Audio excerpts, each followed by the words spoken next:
recording. Sexy as fuck, I'm not gonna lie. Sexy as hell. I love his Holy. voice. Craig is the Cool. true Yeah. survivor. He really is true survivor. Craig is the real Chad. He's the real Chad, the MVP of the podcast, as usual. The MVP of the podcast. No one cares about anyone else besides Craig. Exactly. Everyone Craig is Craig is listening to loved. Craig. Everyone is listening to listen Craig to is that Chad. sexy ass recording. Now recording. So Gundamcast number 2. This time we're talking about Gundam IBO. Or the which Iron-blooded Orphans, that is. hereditary hemochromatosis. Fuck, I fucked that up. Hemochromatosis. Orphans. You guys remembered that? That was like so long ago. That was very My long God. ago, but it's a good meme. It's a golden one. Which was deceptive as all fuck. I thought it was going to be great, and then it was, and then it wasn't. So we have a lot to talk about. So we have Well, we're gonna start from the beginning, or what? we're gonna start from the beginning, but at first I want you guys to say your alias, like your nickname, so that Alright. people can follow it. So I'm Zevlen.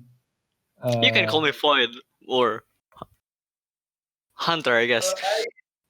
Or both. By the name of Alright. I go by Levy. It's a pretty fucking weird name, but Levy. Yep. And yeah, Levy. yeah. It's. I'm not proud that it's a name, but It is a man. That's Yeah. really sad. yeah, that's I really pay my fucking. condolence. And then we have the co-host, Tycho, the other end. I go. Wait, no. Wait, let me introduce myself. I go by Mikadzuki, but people call me Tiffany. Yeah. Tiffany.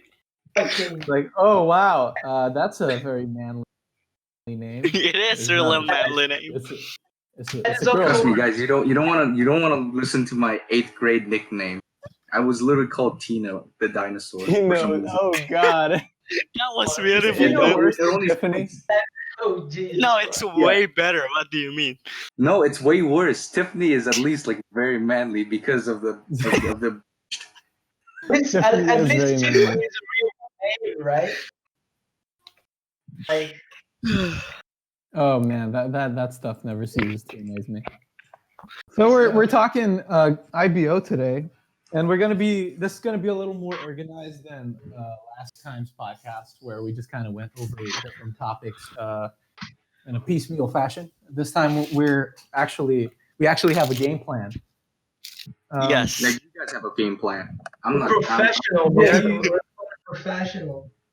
But so we're starting with an introduction. So we're going to talk about initial thoughts about what we thought of the show. Talk a little bit about what we think of it. We're gonna go Yes. by turns. Yes. Yeah, sure.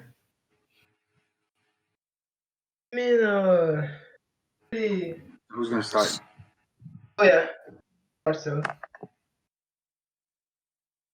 Who wants- anyone can start. I'm gonna go last. Okay. I can go first, I guess. Yeah, sure. So I'll just go to the conclusion first, I think. Season 1 was good. It was amazing, actually. Season 1 was Don't good. watch season 2. Just end it on season 1. Trust me, it's a way to do it. Okay, now back to the introduction. I don't really know what to talk about, honestly. I don't really remember much from the beginning. I mean, this is a discussion. we really like. I mean, I chronological. can start. You can I start. guess Tycho sure. can start. What, me? Yes. Yes. Yes. Okay, so first initial thoughts, right? So before I started watching it, like the only things that I knew about IBO was when I was looking through the Gundam wiki, and because of the Barbatos that Walter had. Yes.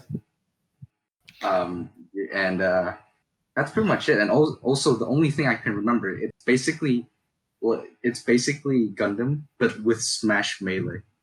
But with Smash Melee, that's right. But with Yes, Smash you Melee, only yeah. you only go melee, right? But that's only all the impression I had. And I've also heard that it's like one of the best out of all the alternate universes. Which now I've watched it, I would say kind of No. looks kind of. It doesn't. It's not like it's one of it's some of the better ones. But again, I haven't watched Seed. I haven't watched Wing, or I haven't watched anything that is other than UC yet, other than IBO. So okay. So at the end, I think that season 1 was a solid one. If Yes. 2 seasons, Yeah, right? it's It is cool. 2 seasons, 50 Yeah, episodes. so it's not 2 seasons, but I'm still gonna consider it 2 seasons because the 2 stories are basically kind of different. So the first season, right? I would say it's closer. I'm comparing this with the UC timeline. So the first season, it's a bit closer to the original Gundam series. The MSG. And MSG, and after that, season 2 is kind of like Zeta, but not exact, not really exactly. exact. I know what you mean. Because I mean, we'll We'll go into go detail about it, but so you'll see why. And season 1 was solid. I liked season 1. Season 2, I liked it, but it's not because of the story. Not because of the story. It's more about like the characters and stuff. But yeah, the story. I don't think the story is as good as solid as season 1. I think we can agree. I think that's a consensus that we would reach. Yeah. Season 2 is Yeah. best. It's great. Right. Yeah. You wanna? But yeah, that's my idea. Like my overall idea for the series so far. So, Levy, do you want to go and say what you thought about the thing in general? Yeah, of course. No, this was my first Gundam series.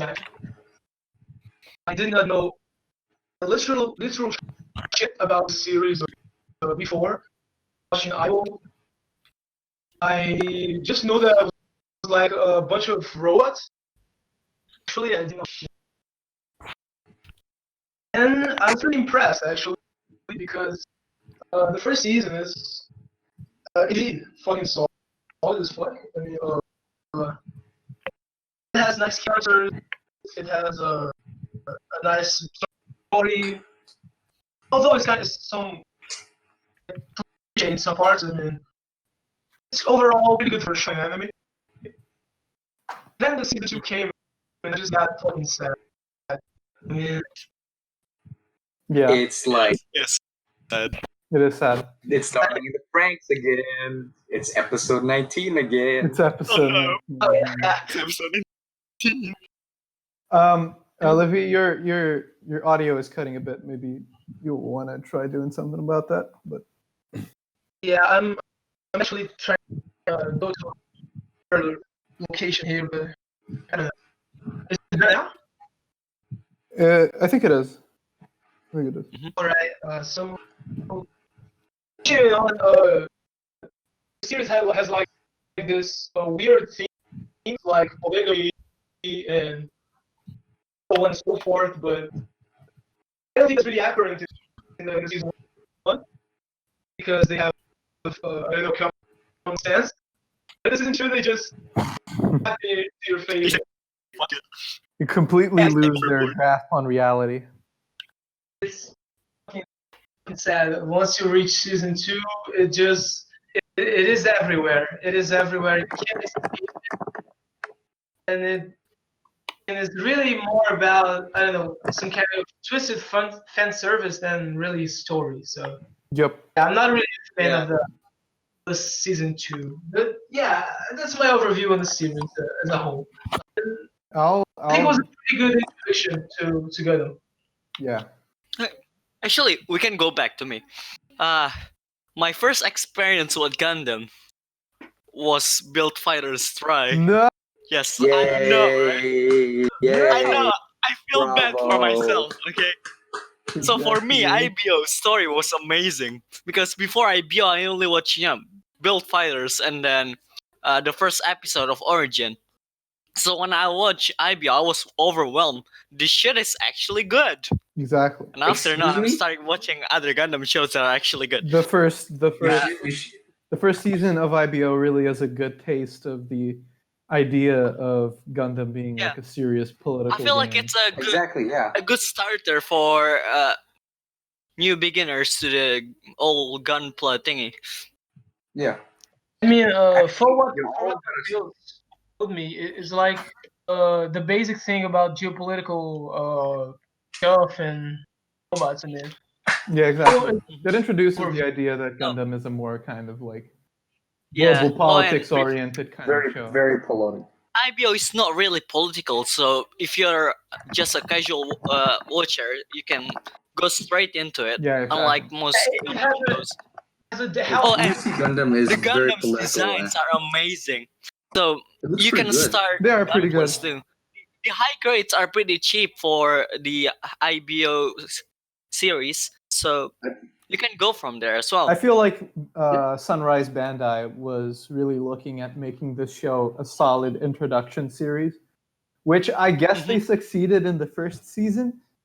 Not in the second season. So not in the second season. I mean, but it's the a good first season introduction. is the important one. It is the important. yeah. That's Exactly. where people It- start. it's what. Yeah, it's where people start and pulls people in. Exactly. Like they don't care if the second season is bad; they'll still just consider the first season as a good story. Yeah, exactly. Not only the designs are amazing, I hear most of the kits are actually quite good as well. Minus Yep. some kits that are actually horrible. Yeah.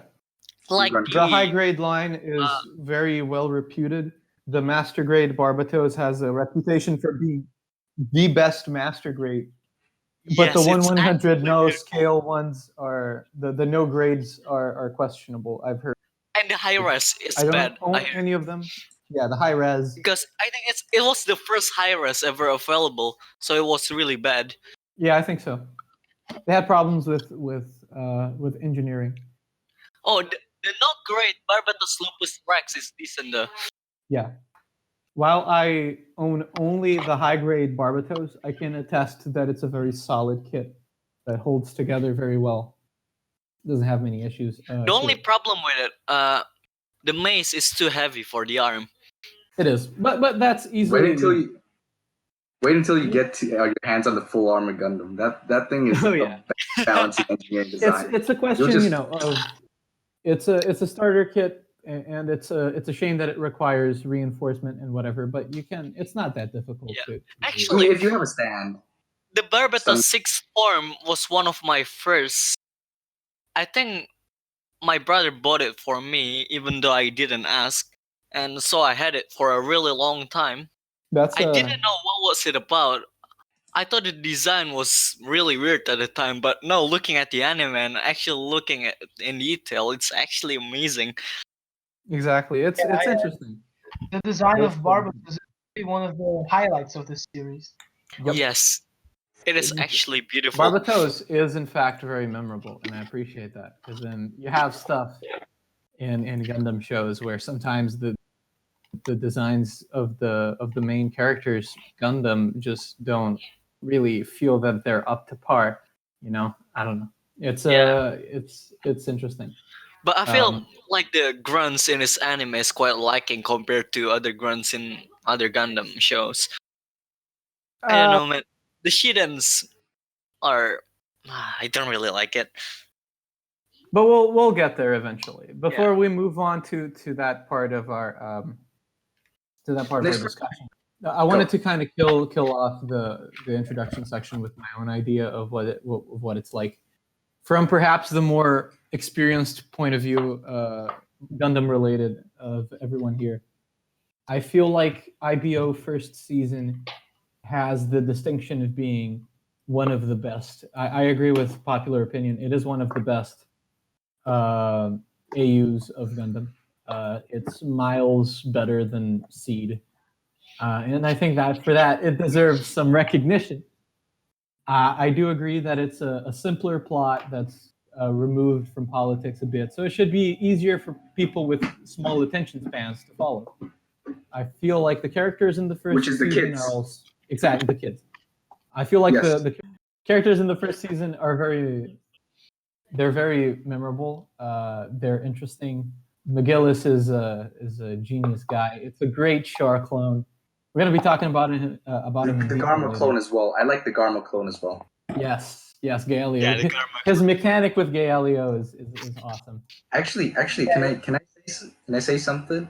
Like after watching this, I just realized how predictable say a lot of elements are, even though there's supposed to be a twist or like there's supposed to be like a sad moment. It's kind of like you already know from a mile away. And I'm not talking about the spoiler I accidentally sent to you. I don't even remember the faces except for I'll say that later. But yeah, it's kind of predictable. It's kind of sad that it will be. The script just lets so many stuff like go, you know. Yeah, pretty I feel like there's parts of it that are just lacking. I feel like it'll be way better if you start with IBO rather than the UC Gundam, because exactly. Yeah. from Which there, is lucky for you guys. actually better. Like me, You and Zevlen. I don't know any Char, I don't know any Garma. Who the fuck are those? So Oh, you this will McGillis know. guy is You. actually great character. Actually, after this, we should do a Gundam cast on the origin. The origin will tell you basically the beginning before MSG. So Yes, you'll know. we should. Yes, we should. The origin Yes. is It's great. And it's like the best. that's the origin is prerequisite watching for anyone that's getting into Gundam ever. Even if you don't end up getting into UC, the origin is just the standard of quality. If you like military And then- stuff, you will like the origin. And then you guys, if you guys watch the origin, you'll see why Char is like the template for every alternate universe Gundam villain ever. Yes. He's like so charismatic. You'll see. The twist for his character is amazing. Yep. But we'll get there. Overall, I do agree that the first season is very good. The second season has We'll a lot talk about that later. issues and problems. I wouldn't recommend watching that, but yeah. In essence, I think that the show is a good watch for the first season, and that's about it. The first season is a self-contained story. You don't really need to follow on, so that should be just fine. So let's go on to the second kind of section of the discussion, talking about the world building and the mechanics. Oh boy, Yes, the design. we have a lot of The stuff only to thing I talk really about care- here. So, do you guys want to start with mechanics or world building? Because then they both have a lot to be said. Wait, actually, what kind of mechanic? Mechanics, as in the designs of the machines. In general. Yeah, So, okay. Weaponry. Yeah, I think We we can can start start with with world world building building because first, I'm not I really guess. fond of mechanics. I don't know a lot about it, so. All right, world building. Okay, so this show, man. Oh my god. Okay, so we know that Mars is a colony of someone, and that it wants to be liberated. Right. But the entire show, all the way up to the end of season 2, does not say to whom Mars is And a it only part said of. that it's independent. And then I thought Independent. it's like It's all a- of the economical blocks. Yeah, It's no, it's they like thought share. that the blocks share Mars, but we don't know who actually has the authority to let it go. We then find out in season 2 that Kreese, which is the little city where the show mostly takes place, where Kudelia comes from, is part of Arbrow, and she's going to Arbrow to get independence specifically for the Arbrow zone of Mars, which is a misnomer because they start saying that she's like the maiden of the revolution of Mars as a whole, when she's really only got the power to talk with Arbrow. I feel like it's kind of it's not really well managed. Maybe- Yeah, maybe it's- yeah. True. In that part where she got I think they forgot the script midway. I wouldn't doubt that actually. I mean, there's that part when she goes to another colony and the syndicalists just go like, "Yo, she's fucking liberate us and shit." Like when she She never said that. She Oh. did any of yeah, that. Yeah, someone set her up. That was the thing. Yeah, we got the big guy doing it in the back. That's always interacting. The big old guy. The big old guy. The thing about IBO that one of the things about IBO's storytelling and world building that I don't really like is that they set up this guy Noblith, right? That like this big powerful money maker that's always pulling the strings on politics, right? Yeah, he's like pulling the strings in politics and setting people up and whatever. Yeah.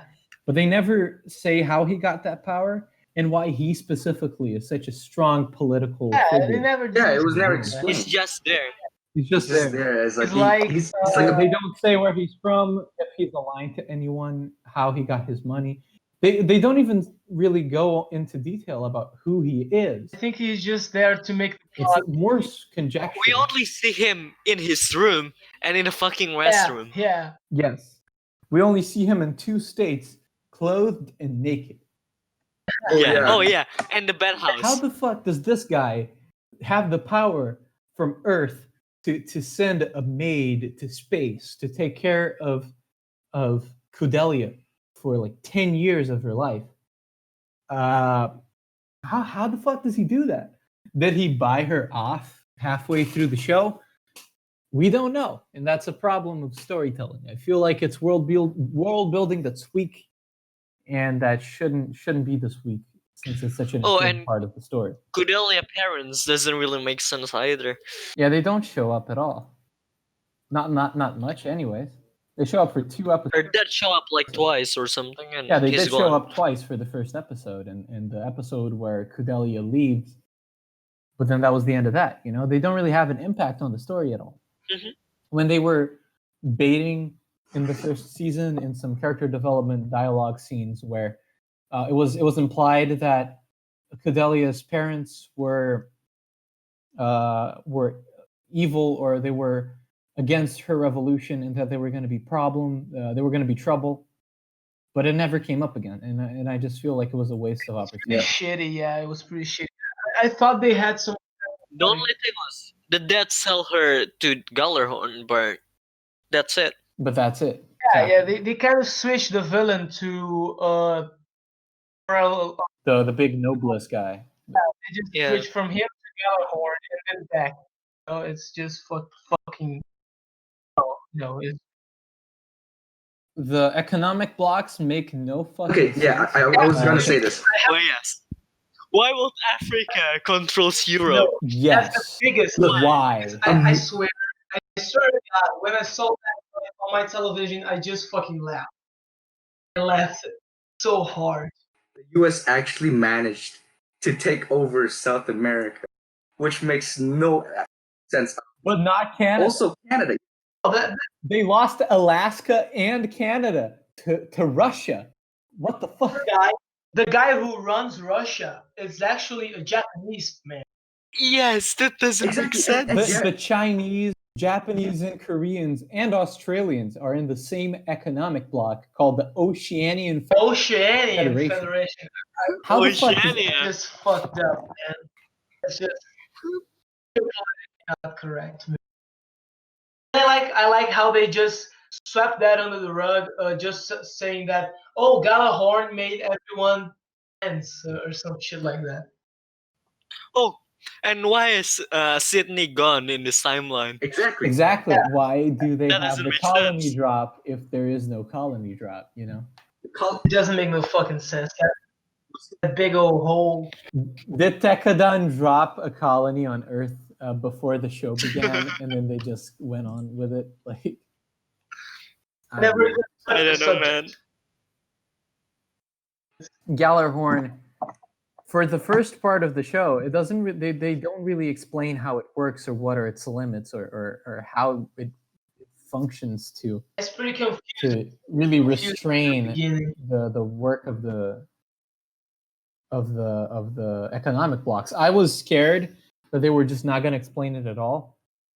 I was happy when McGillis went into detail about how it functioned near the end of the first season, and then second season kind of went into more detail about how it worked. But we never had a real explanation of how Gjallarhorn went about making its presence known and feared amongst And the population. also, like, why is that guy that McGillis read his book all the time? I forgot his name. The founding father of Gjallarhorn. Oh yeah.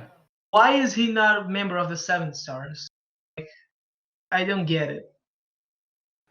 But, Yeah, that Why is his it's family is not part of the Seven Stars? He doesn't make fucking. yeah. Agnika's family did not become part of the Seven Stars. That makes no sense. He founded Gjallarhorn. He founded, and then with like-minded individuals, he formed the Seven Star, but he didn't get into the Seven Stars at all. I don't know. Then we have the Calamity War, which is a major clusterfuck. It's a huge part of the plot, but because it's the origin of the Gundams and mobile suits in general, and it's part of some characters' motivations and whatever, especially McGillis. But then they never explain anything about it. Yeah. At all. yes. Okay, this is why what get me really pissed. So there's this mobile armor, right? That started the Calamity War in the first place. They never explain it until season 2, where it's just a step point for the plot that doesn't really impact anything. Exactly. They just fight it. A lot of We people know that died. the And Gundams. everyone We know forgot. that the Gundams were made by Gjallarhorn to fight in the Calamity War. Again, but then we don't know who they were fighting against or why they were designed. And then comes season 2, they tell us about mobile armors that are this kind of demons that were designed to kill humans. Who does it? Yeah. And then you stop who thinking made about it them? for more than 2 Aliens? seconds. And it's like, who the fuck would make a machine whose sole purpose is to destroy all of humanity? And they made more than one of them. We need more than one of them. The reason they made some 60 odd Gundams was because they had an equal amount of mobile armors to fight. Who the fuck designed 70 of these to kill humanity for no reason? What the fuck? It's just And ridiculous. why does it have beam weapons when no one else have one? Don't you think that, like Gjallarhorn would look at that and they'd be like, you know And what? maybe This the whole beam weapon thing is re-engineer it. pretty fucking smart. We should probably use it. But no, But no. let's use bullets instead. Yeah. That doesn't even impact the armor And of then the they mobile they suit. make those big fucking mass The driver dance leaf. the Dunsleaf, yeah, the coil guns Yeah. that deal this ridiculous amount of damage when they could have probably just made beam weapons. Also, why would they use these rail guns and then immediately make them illegal? Gjallarhorn won the war and they become world police. Ridiculous, man. And instead of becoming world police by enforcing their military power on people, they remove their military power from themselves. It's like the same situation with the Ayashki system, Like, Exactly. it's this amazingly powerful stuff that from one day to another is just illegal, it's just a taboo, we don't want to use it anymore because it's... Why would Gjallarhorn stop using it if they can use it to make their own soldiers more powerful Exactly. and then control the earth easier, It just doesn't make sense. It doesn't.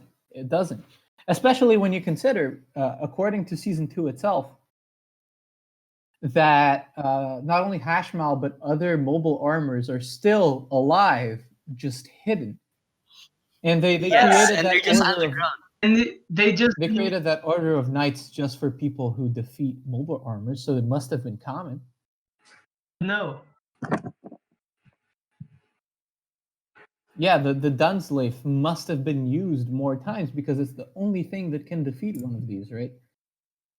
I don't know. Unless you're a psychopath like Yeah. Mikadzuki. Exactly. Unless you want to become a paralytic, like our boy. Exactly. A fucking cripple. Cripple. But And half blind. and half blind. That's true. At least his dick still goes up, but only when he's connected to Barbatos. Barbatos is the Yes. real G. He's the one that got Atra pregnant. But yeah. Yeah. Talking about getting Technically, yeah. Atra pregnant. Talking about getting Atra pregnant. Why is polygamy just suddenly a thing that exists in this world? No. Can we just take a Because- second? The writer has a huge fetish. Yeah, she has. Exactly. Like in this world that tries to be a little realistic with the super conservative, extremely like backwards institution that's Gallerhorn running the show, they just come to agree that marrying 9-year-olds and being polygamous is acceptable in society. That makes no fucking sense. Not at all.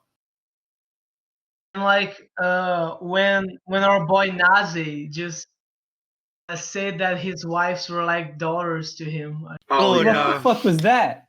That was What the fuck was that? That was fucking Jesus Christ. Naze goes out of his way to marry teenage girls for the purpose of having them be his slaves in his ship. Yeah. Well, at least he's paying them. Yeah, I mean, he, Unlike the human. yeah, I mean, he treats them fairly, at least. I mean, he's paying them, but he's still banging them for no He's end. technically a good guy. He's just a lost cause. He's a pimp. He's not. literally a pimp that doesn't pimp out his Yeah. girl. He's a good guy. He pays women to bang him. Like he puts his wives on mobile suits to fight for him, but he also saved them from slavery. I mean, it's kind of weird. It's questionable whether it's a fully good thing what he's doing.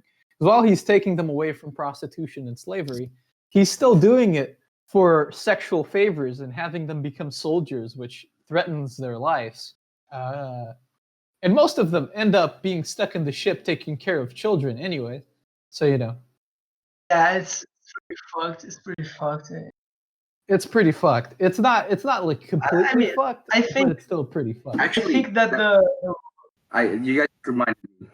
So Go ahead. they're babies on the ship, right? And they've been using the ship to fight, like they hammerhead Oh, yeah. the other ships as well. I mean, Yeah. isn't that bad for the kids on board the yeah, ship? it's pretty fucked.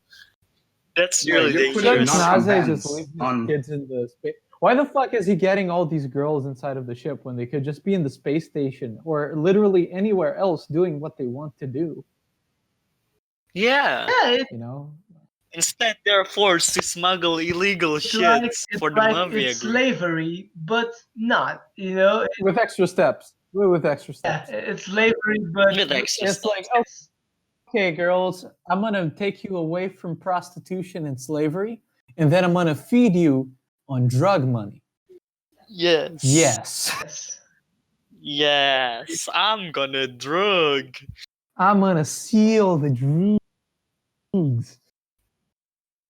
Like, Man, I bet when he's bored, he just glue the girls so they can't go with other guys. and then Yeah. I love how the main girl of our boy Nazi is just fine with it. She's completely fine with it. He's just okay with it. She Perfectly literally- okay with it. That Michael Jackson looking ass, man. Oh, shit. Big hair, Michael Jackson. Michael Jackson looking ass got me. I'm not gonna lie. It's like Michael Jackson if he actually went in Muslim. It was Michael Jackson if he didn't rape little boys, but instead the teenage girls. Yeah. If that's Yeah, not going to true. demonetize, then I don't know what will. I like that. do be like that. Fuck, we forgot about YouTube guidelines.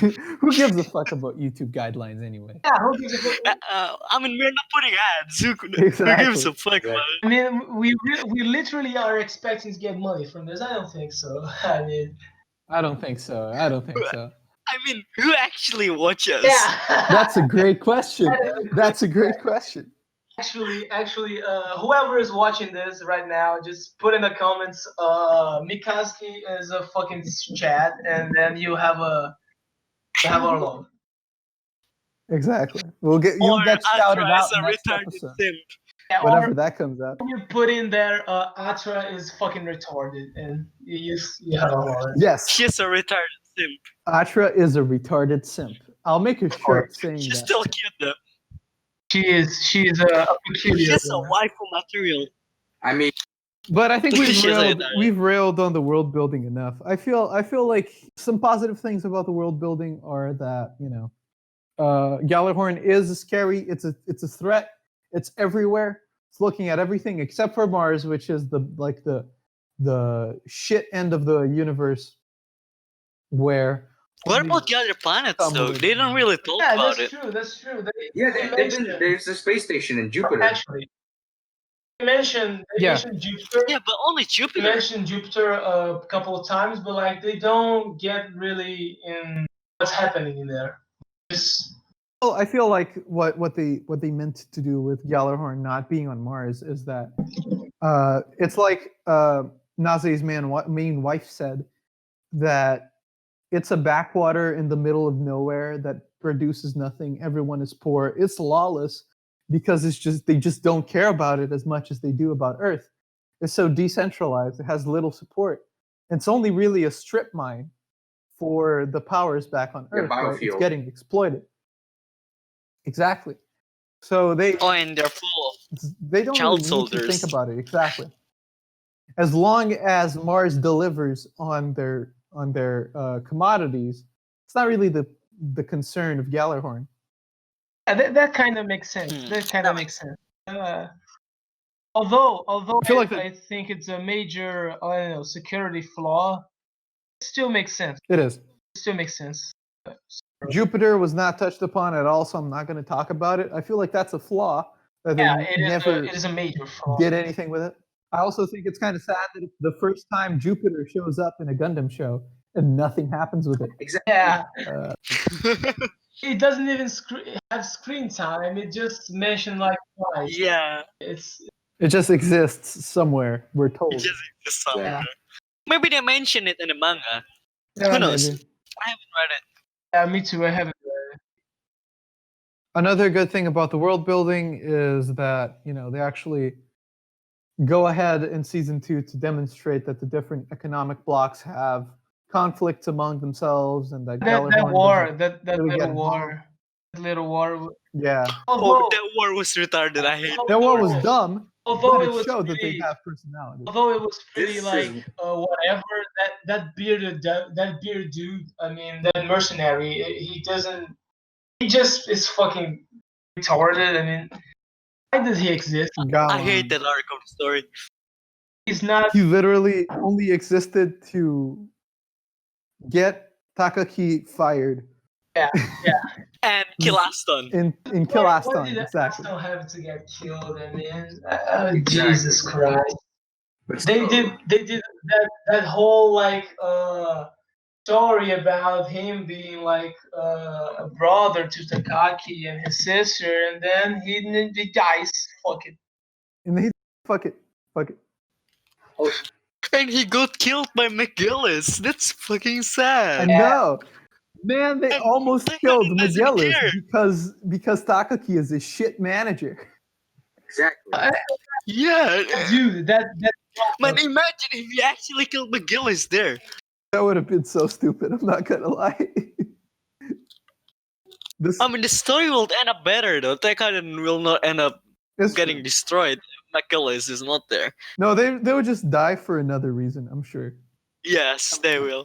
They'll just starve to death without jobs. Exactly. probably. Because fucking Orga is a retard that can't And manage a they end company up for selling shit. Kudelia to some shady dealer. And Atra as well. That shady dealer is called Mikadzuki August. Yeah, Mikadzuki used all of his saving to buy all the kid. girls and started the You're gonna harem. have a kid with him. Mikazuki is like, okay, guys, so remember I wanted to have a farm. Let's just forget that. I want to have a girl farm. I mean, just remember about the little farm stuff. They never like. I think in this setting, they should explain how does like crops can grow in fucking Mars. don't I think mean, that's- have you not Yo. watched The Martian? Oh, yeah. Like that's Martian true. soil is kind of good enough for growing crops, but if you're using Yeah, but he used shit The for problem it. is that they don't talk about exactly, I feel they like never there should explained be- it. it. At least one episode. Exactly. There should be one episode dedicated entirely to talking about world building Nah, and that's how way Mars too got much effort. terraformed. That's way too Yeah, much I feel- effort. The episode where they met McGillis in the farm in the car will be a good episode to explain about it. Yeah. But they But just they didn't. don't. They just show that Instead- McGillis is a shit driver. Yes, and McGillis giving chocolate to the girls. Actually, So I was gonna uh, say this. That's considered grooming. So you Mika can can get call him- arrested for Guys, child. Guys, I Chocolate am with convinced that McGillis is either a German guy or a German enthusiast. Because, like, dude likes chocolate, right? Dude has chocolate, and also he has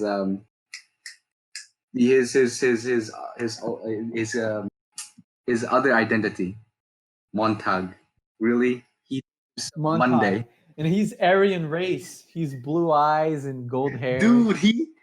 Yes. He calls himself Monday. That's the He's a equivalent of fucking calling giant. a girl Friday. It's so Yes. bad. You didn't have to do that. I mean, maybe in Japanese it sounds cool, but no. As someone that learns German, no. He didn't wear the mask, actually. I feel like it was redundant. He just took it off in the last episode, never wore it again. Yep. And also, it's again, I already know that voice actor. It's so blatantly obvious. It goes the same with the guy with Vidar's character as well. Like I can tell from the voice actors that yeah, that's them. Also, they tried badly to make McGillis look like Char with this mask. Oh my! It's just not. I don't like. Montag's design is gay. I It looks know dumb. it's dumb. That mask. He has no reason. It's really stupid. Galileo as Vidar has more reason to wear a mask than Montag. Yep. Montag reminds me of some character from Bakugan Oh or yeah, something. yeah. I remember. That's also a shark The clone. hair is so over the top. That guy is also a shark clone. That guy is also a shark clone, just like McGillis. Just like I guess they saw it from there. they plagiarize the guys that plagiarize them. You know, it's double plagiarism. Like, come on, guys, you gotta like. Is it still illegal if you Not don't really. say? It's I just a don't character think so. design. That's Like, just change it a bit, and they'll never notice. But there's a reason why fucking hell. Char is like the best villain ever. That's why they're using those templates, even in other anime. Isn't Gundam. Yeah, and Char is a really great character, I'm not gonna lie. the thing about Montag is that I don't see McGillis as the kind of man that would wear a mask. He would just do what he wants to do. That's true. He has a lot of power now. As soon as like he already has a lot of power. I mean, when he started becoming Montag, the other feeder was still alive, so he need to kind of hide it, I That's guess, true. And besides, But you know, because he still needs feeder for his if you plan. wanted to hide from Tekadon some sort, it really wouldn't have worked because literally at the first glance, Mikadzuki just said, "Oh, this is a chocolate guy." So like, exactly. Like if his disguise is so obvious, he might as well be a man about it and just do what he needs to do, which is probably something he'd do himself. Actually, he can actually ask feeder to work with him, You know, the thing and is, feeder will probably join him. the thing is that McGillis never thought he was doing anything wrong. By him having to wear a mask, it's like he just he assumed he stated that he was doing something wrong and that he needed to hide himself. When in fact he really did believe he was doing some good. But I guess that we should spend some more time to talk about it by the end of the discussion when we get to McGillis's kind of special segment. Yeah. Do we have anything else to talk about world building before we go to mechanics? I don't think so. Maybe we can talk about child soldiers, I guess. Child soldiers are a staple of Gundam. They show up in Yeah, a lot they of Gundam like shows, and really in every. and Gundam also show. the Oh, system that they generally know that. implant into the child soldiers, that's also in UC Gundam, where they're experimenting with kids and basically cyber new types of the UC Gundam. Exactly, where they get young children and then they condition them into becoming psychic warriors and whatever. Though the Alliage key system is more restrictive than cyber new types in that they don't have the empath powers, they can't communicate long distance with each other. They still become super, their reflexes are super powerful. They have more spatial awareness. It's it's a little more grounded than new types, and there's nothing wrong with that. I actually think it's cool. I do like the very low kind of magic that is in Gundam through the psionics of the new types, but I respect IBO for trying to do something different. What? Although I still think that on UC it's more because they have mental issues. Yeah, I feel like IBO in general, it feels like, at least for the tech, is a lot more like grounded than UC. UC, like early UC, it's very grounded. But late UC, say like after 96, it's just going crazy. It's just going crazy. Everything after Unicorn just It's explodes in stupidity, and We it gotta goes watch narrative. far ahead of the reasonable. Yep. Okay, so back to world building. So yeah, so the system was I think it's still pretty grounded. We can It's still agree. pretty grounded. Yeah. I think that it's a It is little. It's the way that it works is weird. Actually, something I was thinking right here, like, is Alliage key ever like explained? Yeah, they can. Wait, I thought they can explain it, I mean, they kind of did. I mean, but not really how they it works. did it superficially, right? Like they said that We it's know a that neural it's an link. operation. It's an Yeah. operation that you do to yourself that lets you run a cable through your central nervous system. And then it gets you connected to the mobile suit, and then the both of you share like a consciousness. It's like specific And then you rim. can Oh yeah, move it more so efficiently. all the data got sent to your brain so you don't need to learn how to use the thing. Yeah, exactly. Yeah, it's like Pacific Rim, but without the. I actually think it is more like Evangelion, where you still need Evangelion. joysticks and shit to pilot it. Yeah, it kind of reminded me. It kind of reminded me from Evangelion, all that. Yeah, exactly. stuff Like you still need and controls to pilot it. Except You you don't don't die die. if the mobile suit dies. You do die if you use yeah, it. except you don't Yeah, die. it's true, but like your head doesn't like Yeah, but not paralyze if you get headshotted. You in the same Yeah, way exactly. as Evangelion. Like, you die because a fucking gigantic sword just killed you. Yeah. Like if in Not because of IBO sort you of- lose more of yourself, like your soul gets transferred into the robot, which is eventually what they did to. I hate that, by the way, because the Alliage key system was very grounded and serious, and it was easy to understand. And then in season 2, it's the soul of the pilot gets transferred into the robot, and then that's Alliage key. Yeah, and it's kind of. what? Yeah, that's So stupid. I didn't get it. I didn't get that at all. Like, it just transformed Ein into this kind of AI thingy. shared. Why with did they feel like they needed Gaelio. to do that? Was it just to get Ein back so that it could be even more shocking? Like, It's not even surprising. Shocking. Ein's Not like really shocking. It's like just Ein dumb. should have just be dead after season 1. On you I like- should have. I like how Galio. Agreed. He I like how Galio should- is. It very, would be better if they maybe reuse his armor from his Gundam or something Yeah. as a homage, but It's notice Vidar's fucking Gundam. brain. used sections of Ain's armor. That would have been so much cooler because then we could see Yeah, I know. just how much their bond was Yeah, really with yeah. him all that Nah, time. let them control my body. That's Now what they needed to make him gay. It's like whenever Vidar can't do anything by himself, he goes, "I control my body. Use me, daddy. Use me." I Give you doesn't my even speak body. at once at all. man. He's such a Exactly. He's just fine. It's so annoying. yep.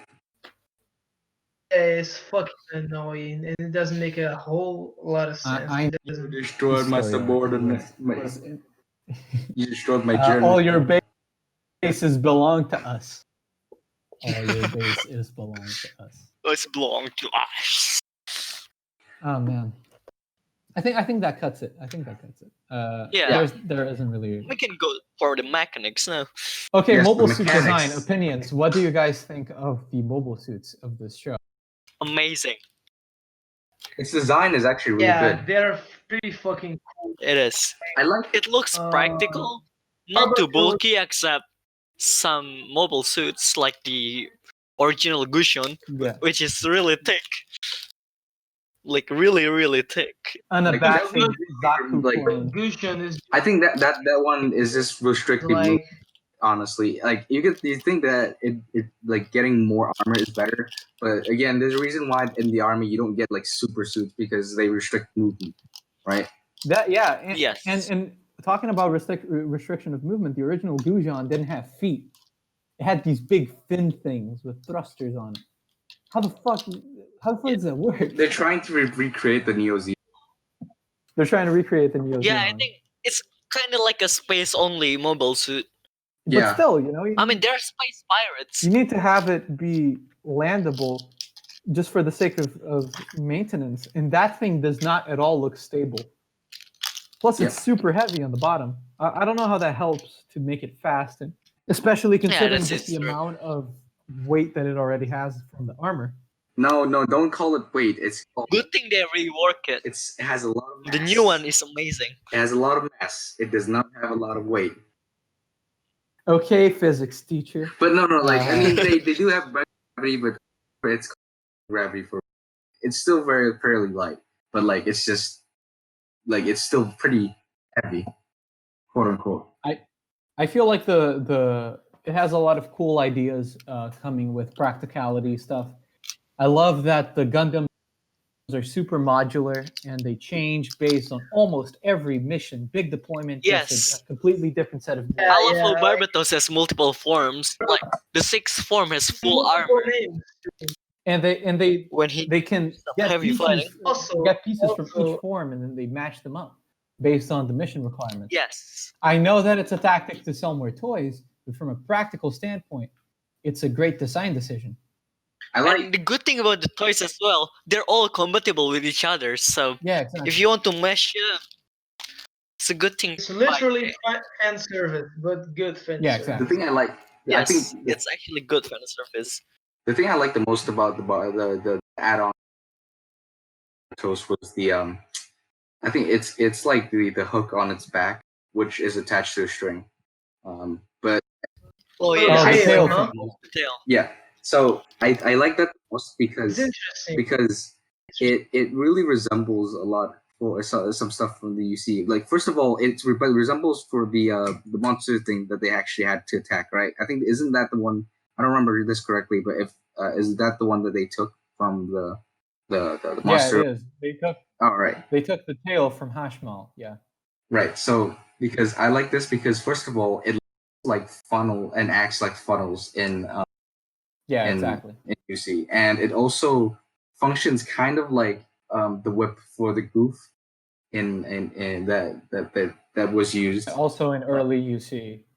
Oh yeah, very early UC. You see like UC. It's just crazy. It's not even UC. I like that. I like that it's like a Yeah. melee version of a funnel, which the long distance funnels are already overused, and having a beam funnel in IBO just wouldn't really work much. Yeah, I mean, It like is- they like beam weapons doesn't feel right in IBO. So considering the main thing about IBO is about close quarters combat, and with just machine guns, but mostly close quarters combat. Yeah, exactly. Another thing that I think is The weapon designs are amazing. the weapon designs are I great, love them. Yeah, and I'll get there. But before we do that, I just want to close off on the Gundam designs. That I think it's great that they have an interchangeable frame. It's awesome. It looks like the Yes. kind of shit that Yes. would be in a military program. Have one They're frame. all the same frame with different armors. Exactly. You have one So you frame can color. match the armor. super but the customized. colors. It's pretty fucking interesting, actually. I mean, of course, The color. it may be like some sort of a fan service too, but like it's cool. Yeah, exactly. It's The still color has- doesn't really make sense. I though. mean, it's a Gundam. It has to have the. I mean, yeah. the colors don't. Look at the template. Ryusei. The colors It's don't make literally sense. purple. But then, if you think about it, each one of these is supposed to be an ace suit. It's custom built for a pilot. Yeah. That's Oh, so it's basically and- Char situation. Yeah. And these guys, of course, they would have fared better with their original deployment on Earth, with having camo colors and whatever. But from the point that they were supposed to stand out from other suits that were being used by the general military, I feel like it makes more sense to have them be these flashy colors, especially if the enemy that you're fighting doesn't really care if you're camouflaged or not. It just kind of feels you, you know? I mean, if Yeah. you're having like the most powerful mobiles out of like if you're basically You don't really need to you're camouflage. luring That's true. them if they are paying attention. And if you Go ahead, Livy. think about it, like talking about the camouflage thing, I mean, I don't know, stealth isn't just an option to Gundams. Yes. I just With don't, their giant don't robots. see Yeah, that. they basically Yeah, giant. the giant yeah, robots. I mean, the giant I mean, pieces if of I you're- don't- I don't there's, see that- There's some that situations happening. in a conventional war, like they do that on Wing, for example, where you have your only Gundam in the location, and then you need to hide it somewhere. And then you put it lying down in some forest or some mountain side. That would be a useful situation to have camo because it would disappear into the environment. But if you're fighting big space, machines that hunt down humans, you don't really have to hide if you it go from to anything. space, it just like makes less sense. Exactly. True. Weapons are great. I really like the weapons in this show, Especially the melee. especially They're beautiful. they're beautiful and Those big swords. I mean, it's just fucking. they're really cool. cool. I don't know Very if they're cool. super functional, but they look great.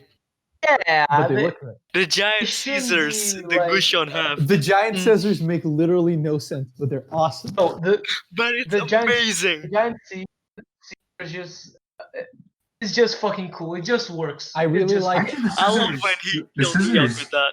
the scissors are actually a bit practical if you think about it. If you're trying to trap an enemy, and like that's or like just keep them at a one point, or like just crush them instantly. And it's When the- literally the best way to crush the cockpit. Yeah, the cockpit is like, I mean, even though it's like heavily armored, it's like it's at a bad point considering human the mobile suits are. Yes, and usually the side it's of the surprising, cockpit course. is not heavily armored like the front or the back. Yeah. So if you crush it from the side, Yeah, it's way easier. actually makes sense. Now I'm starting to understand the scissors Exactly. thing. yeah, they're not actual Yeah. scissors. They're more like pliers. Think about it like that. Yeah, they're like big Yeah, pliers. it's like Yeah. a ball. It's like a Gundam Yeah. gunpla. Example plier, pliers. exactly, being They used wielded to by an get actual runners. Gundam. It's like the god hand pliers, you know. As for weapon design, the Dunslaves are great. I love that idea. Yes. I love railguns in general. They're beautiful weapon concept that really is designed specifically for this kind of situation that they're found in. I don't like that they don't have bazookas or rocket launchers mounted into the mobile suits. I feel like that Yeah. doesn't make much sense. Some of the Greys have one, I think. Some of the Greys is maybe they do. I don't remember them having them, but maybe it's just my memory being faulty. But bazookas are a staple of UC, and they're a staple of other varieties of Gundam. Not as much those that are very reliant on beam weapons because they just kind of work better. They don't even use missiles in IPO for the mobile suits. Exactly. I don't remember them having any. Which is not, it doesn't make much sense because they're fighting against ships and whatever. But if they want to really decentralize what a mobile suit can do, if it's a specialist vehicle, then I guess it kind of makes sense. Yeah. You see a lot of ship-to-ship fighting in IBO. I feel like the ship designs are okay. They're okay. Yeah, they're not too great, but like I like the hammerhead. It's an intelligent design. I feel like it's wasting a lot of material just having that big solid hunk of metal in the front. But it's a good armor, though, and but it's a good actually armor. Functional. Yeah. I like that the ships have maneuvering thrusters everywhere. Except the hammer for some reason. Yes. I kind of feel like it's a shame that the ships have maneuvering thrusters, but the mobile suits don't. And I don't know. That just kind of leaves a sour taste in my mouth. I mean, they do. They were designed to fight on ground, like when they fight the mobile armor. Yeah. So it kind of makes sense. But for the other mobiles, for stuff like for the grazes, other, like for example, that are designed to fight. Shidan and grazes doesn't really make sense. I think that I don't like actually from the mobile suit designs of IBO is the heels. Every mobile suit has massive high heels and stands on them, and that's just not great. It's not great for humans. Why would it be great for a massive machine that's super back heavy? Like, wouldn't they just fall? It doesn't make sense, but I didn't really pay attention to it. I'm not gonna lie. I think it's pretty. If you don't pay attention, it doesn't really bother. Actually, it's not really a heel. It's more like an arch. When you think about it, an arch is good for their feet. It creates more balance. I feel like the back part of it should be a little larger though, especially because a lot of these are very back heavy. The Gujan has the massive thrusters and the backpack and the scissors and the huge back skirt on the back, for example, and that just wouldn't really hold against the small back sole, I don't think. Again, it's small things and it's nitpicks really, but overall, I would say that the mobile suit design is solid. I feel like mobile armor Hashmal doesn't look like it belongs in Gundam. Yeah, it's pretty ugly. It's ugly. It's big. It's got a lot of spikes and different metal bits everywhere. It's I don't know, man. It just and the fact that it kind of spawns like giant metal rats. Yeah. It resembles. I think they just try to make that to look like an animal of some sort. But yeah, it's supposed to be a bird, I think. Mika kept referring it to a bird. Yeah, Mika say it's a bird, but like I don't know, it's pretty And then ridiculous. McGillis comes in full Evangelion, and he's like, "No, it's an angel." Yeah, it's an. Can we just talk about the plagiarism here? Like an angel machine whose purpose is to destroy mankind. Dude, I swear, at that moment, I lost. And it makes the main character suit go berserk. Yes. I mean, man, the fact that they turned off after seeing the mobile armor is retarded, though. It is. It's fucking dumb. Why? Who? Okay, these guys, they got these mobile suits. They probably, like the pirates, for example, they got the Gujan, right? They wouldn't know how it worked. How the hell did they turn off that limiter? Because they say the only reason they stopped before fighting Hashmal is because they had the limiters turned on. They needed to remove those limiters before they could. I think it's automatically on. I just think it's an excuse to like make them sacrifice. Yeah, I don't know. Something like that. If it was automatically on, it would be shitty design from Gjallarhorn because maybe one incompetent pilot would just lose his mobile suit to a mobile armor by not turning it off and then freezing and dying. Yeah, that would be really Dying. Yeah. hilarious. Oh no, I forgot to turn it off. Time to die. Time to die, boys. I'm sorry. Time to die, bitches. Yeah, pretty fun. Pretty fun. Epic. I feel Epic gamer moment. pro gamer boys. move right there, boys. Hell yeah. I don't like that Hashmal has beam weapons and no one else does. I feel like that makes no sense. We talked about it earlier in the world building part, Yeah. but I don't appreciate it. I just think it's not smart from Gjallarhorn to not use these weapons. Grunt suit wise, do you guys have anything special to say? I love the grays. I think the grays has a beautiful design. It's super simple. I don't really like the Shidens. I don't know, something about them. I feel like I don't know. I feel like the Shiden look like this Kotobukiya mobile suit kit that they made once. That's like frame arm. It's a frame arms kit. It's like the main enemy of Bandai in mobile suit kit development. I'll send a picture to you guys so that you can see it. But it's like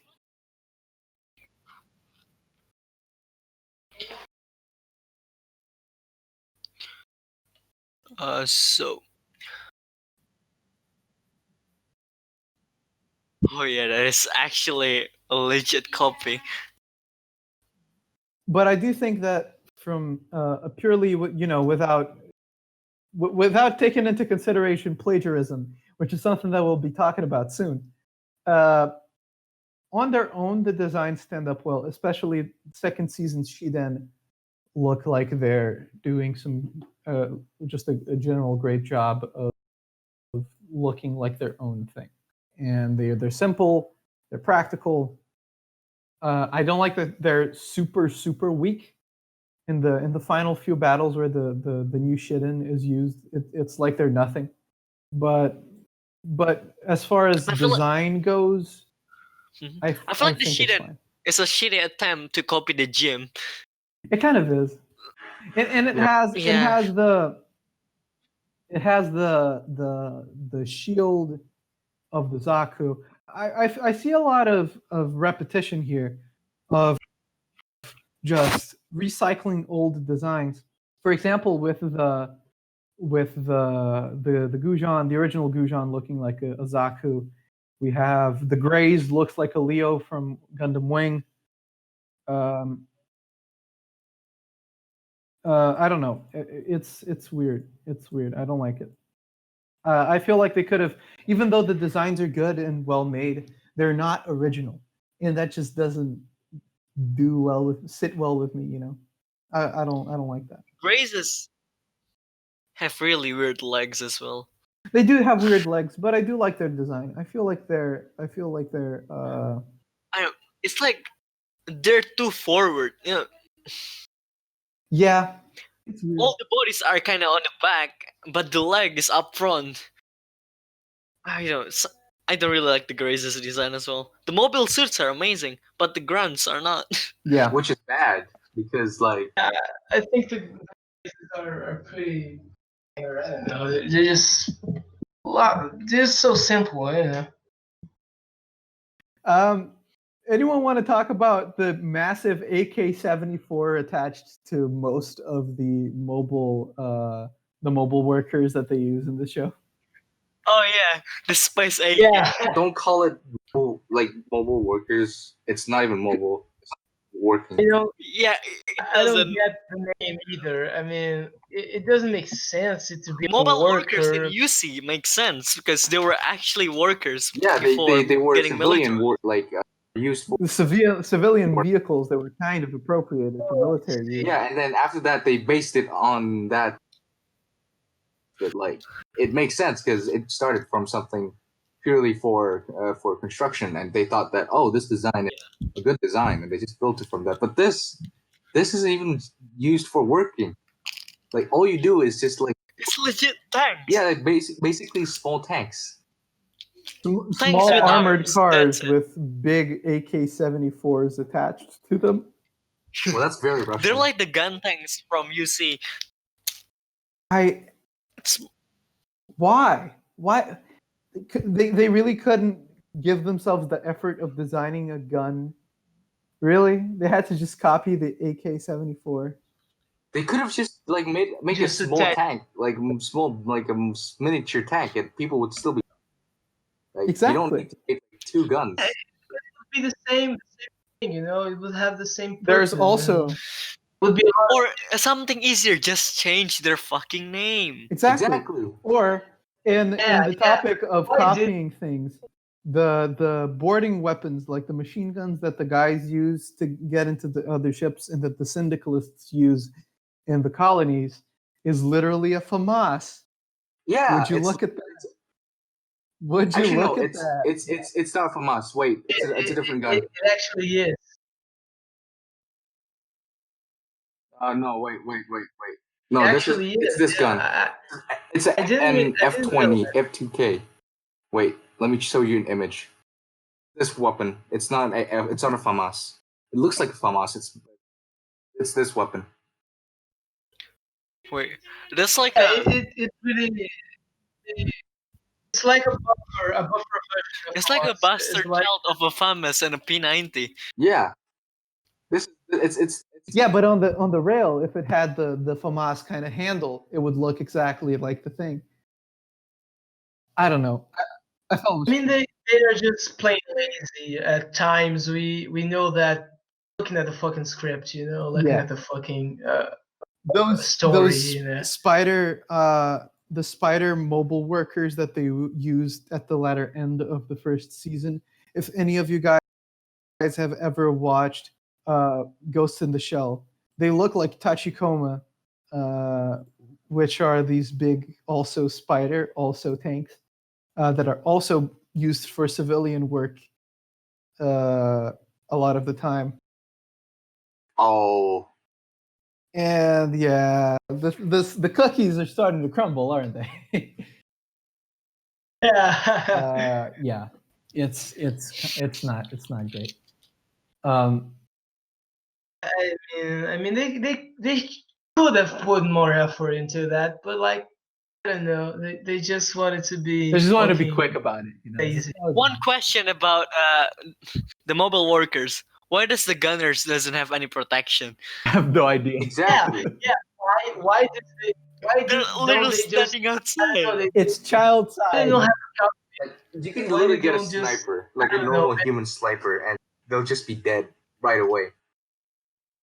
Oh yeah. Yeah. I mean, it's just ridiculous the fact that they have to stand literally in range and literally in the sight of the person that they are fighting with. If you think about it, it just doesn't. Yeah, it doesn't add up. It just work. It just works exactly. Crimson, guys. Oh man, it's the thing about IBO is that it's great until you actually stop to think about it, and you're like, oh wait, I think I've seen this before. Yeah, it has a lot of potential. It has a lot of potential. It is interesting. It has a cool premise, a cool idea, but it's not just that The moment well that I went to the second season and I started losing my faith on the show, I was like, I found myself thinking more and more about like, wait, I think I've seen this before somewhere. You know, like every time it's just like something happens to me and I'm like, wait, what? Man. At least it ain't built divers where they just literally copy old Gundam Oh, yeah, designs. it's true. It's at least better than full on plagiarism, but it's still Yeah. plagiarism. At least they give a twist to it. Yeah. It's not plagiarism, but still. It's more like hard reference. But build divers is just tracing. It's plagiarism framed as fan service. Again, fan service. It's a really big thing in this series, fan service. I mean, it's quite hard to came up with mechas that actually looks practical. Yeah, there's already so many Gundam designs, and they're probably running out of ideas. Like now, You got a point. I mean, it's a pretty big franchise. I mean, it's around since the 70s or 80s. I don't know. I think it's So- 79. Yeah, since from '79. first one. Yeah. So, I mean, 4 years or so of designs. I mean, yeah, they have a And most of the time, when it actually came with cool designs, the show sucks. Yeah. Look at Seed and Double O. They're a sad cast. Yeah, it's true. Okay, so now that the disappointment has started coming in, we can move on to the best part of the show, story and characters. Am I right? Oh, yeah. Yay! Absolutely This great. is gonna be Yay! Yay! Now let's Totally not talk about- sarcastic at all. let's talk about the good part of the The show. best part of the show. Let's start with the good, then the bad, and then the ugly. Holy shit, the fucking first season was good. It was fucking good. We had a simple Yes, story, it was Yeah, actually simple amazing. Or job. Casimir. We Yep. had Kudelia was a likable character that was intelligent. Orga was a likable character that was charismatic, not very intelligent though. Yeah, he had a point. Eugene started being Badass. a dickhead, but then he became a likable guy that proved to be a competent Yes. fighter that was willing to do anything that he could. Just to help give him people. work to do, and he will do it in no time. Eugene's about he just became a fucking asshole and just became the co-leader of Tycho. And later on, he became the leader, the guy who was literally fighting for his ideals, not for money. I'm looking at you, Orga. Fucking piece of shit. I mean, Eugene. He went from being a virgin Yeah, to to being being- a Chad. Yeah, real quick. Oh, and he actually lost his virginity. There's also Chad. Oh, I there's mean, also there's also Chad. Chad. Who's not a There's Chad? He's not a Remember Chad. Chad? Not a Chad. He's literally Chad accomplishes one thing in this show. He gets shot. he's kind of a simp. Yes. He's a simp. Exactly. Oh, he got He cut gets as some- well by a black He's He's guy. a black guy. The black guy. Exactly. The mechanic guy. The guy. He's great. We I just forgot call the- him the mechanic. what you know- Yeah, you he- know he- Yeah, I from him. like him. Even though he's Yeah, I not- like the guy. Likeable character. He's a good man. There's one thing I hate about him though. But, He's Fucking oh god. shit! That's right. yes. Absolutely. Dude, that's Absolutely. great. I think YouTube is gonna. Minorities can be racist. Shut up. I think YouTube can't is gonna say have that a here. real positive view on Chan's. Hey man, he's a minority, which means he can't be racist. Oh, yeah. They want review or I forgot that. Editor's note. All Censor, minorities, censor, am I right? censor, censor that part out. We are all That's minorities. not- As that's such, not we are advertisable. all able to be racist without We being can't- judged. Can be offensive as much as we want because we are oppressed. it's not like they will review a channel with like 2 subscribers. Precisely. Yeah. But in any case, engineering guy was great. destroy the and CCP. he brought some great reason into the show. He was the only adult for a majority of the show. Yes. Yeah, oh he's yeah, like and also he's he like the doesn't most agree grounded with any of character. the shit they're doing, but he gets paid. Yeah, Fuck yeah. Oh, he doesn't and the best character development ever. He Yeah. started batting after getting a girlfriend. kind of like says, guys, I think this is not really the brightest thing to do. They're like, no, we're gonna do it because we believe in Orga, and he's like, okay, I'm getting paid, I don't care. He's gonna do my job. Exactly. Like his woman is like, "What the fuck? You're gonna get your comrades killed." He's like, "Shut the fuck up. They're the ones that give me money." Yeah.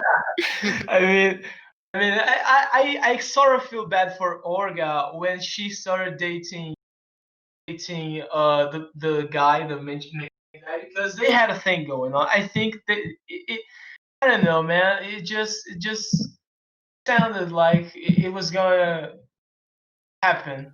Yeah, the woman it is sounded like kind it was gonna go to like somewhere. Orga. It was they a had big some moments. curveball. Had some moments. I mean, I guess it's a twist, but I didn't really see it coming at all. There's no suggestion of it, Yeah, it's just and it didn't really would be impact me much. really more natural to her to be with Orga because they had so much more scenes and overall Yeah. development. You know? And then you could argue that she's a lot older than Orga and whatever, and it would be weird. 9-year-old. I agree. 9-year-old. I agree. And 9-year-old. Just Yeah. I mean, There's there's that. the 9. Then I also agree that, but still, it's what the show was baiting towards, and I feel like it's not super healthy to just have them change it because they want to. I don't know. Yeah. Like it's a show that lets adult men bang little girls, but not an adult woman bang an almost adult man. Or actually, in season 2, he was already an adult. It's kind of weird, but still, It's kind of weird. I think the first season had a very, its strength was that it had a defined story.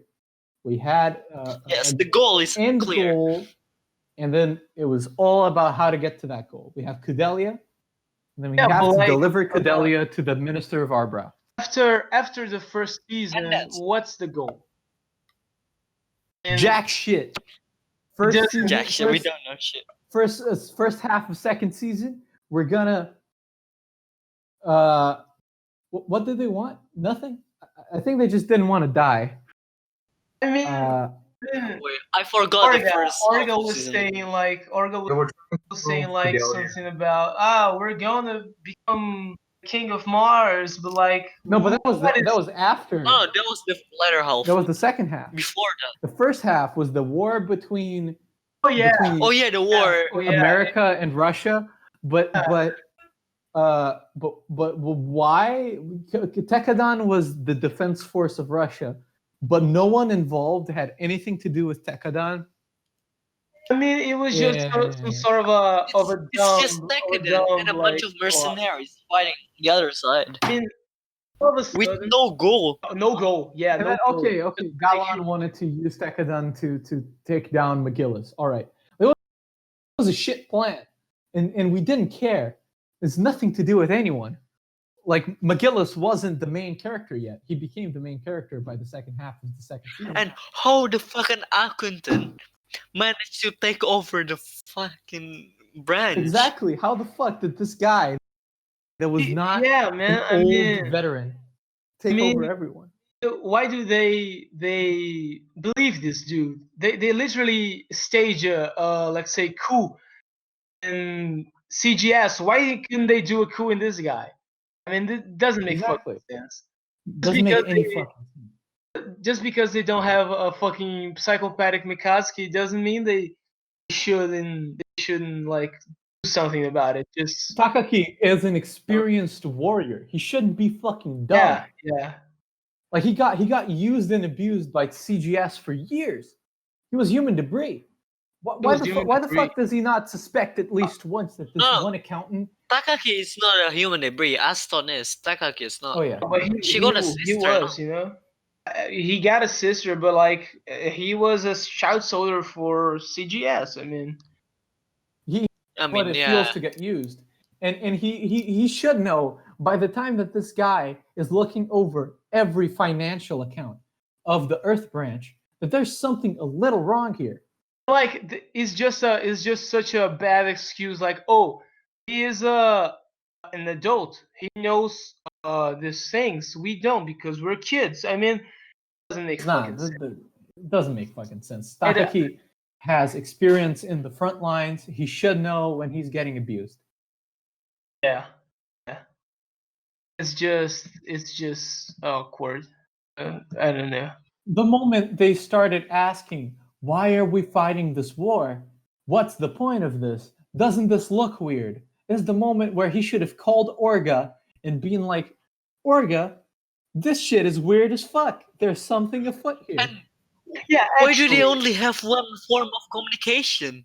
Exactly. That's what I thought when we saw that. They have When I like saw that. multiple Like, they computers could on have just Earth. contacted him, but like, nah. Like, let's just follow his I orders. mean, I mean, I can't get the fact why the guy, the adult guy, he just like seized the company by seizing the contact with Orga. Like, of course, there should be other manners to talk with the man besides this dude. I mean, it's just ridiculous, man.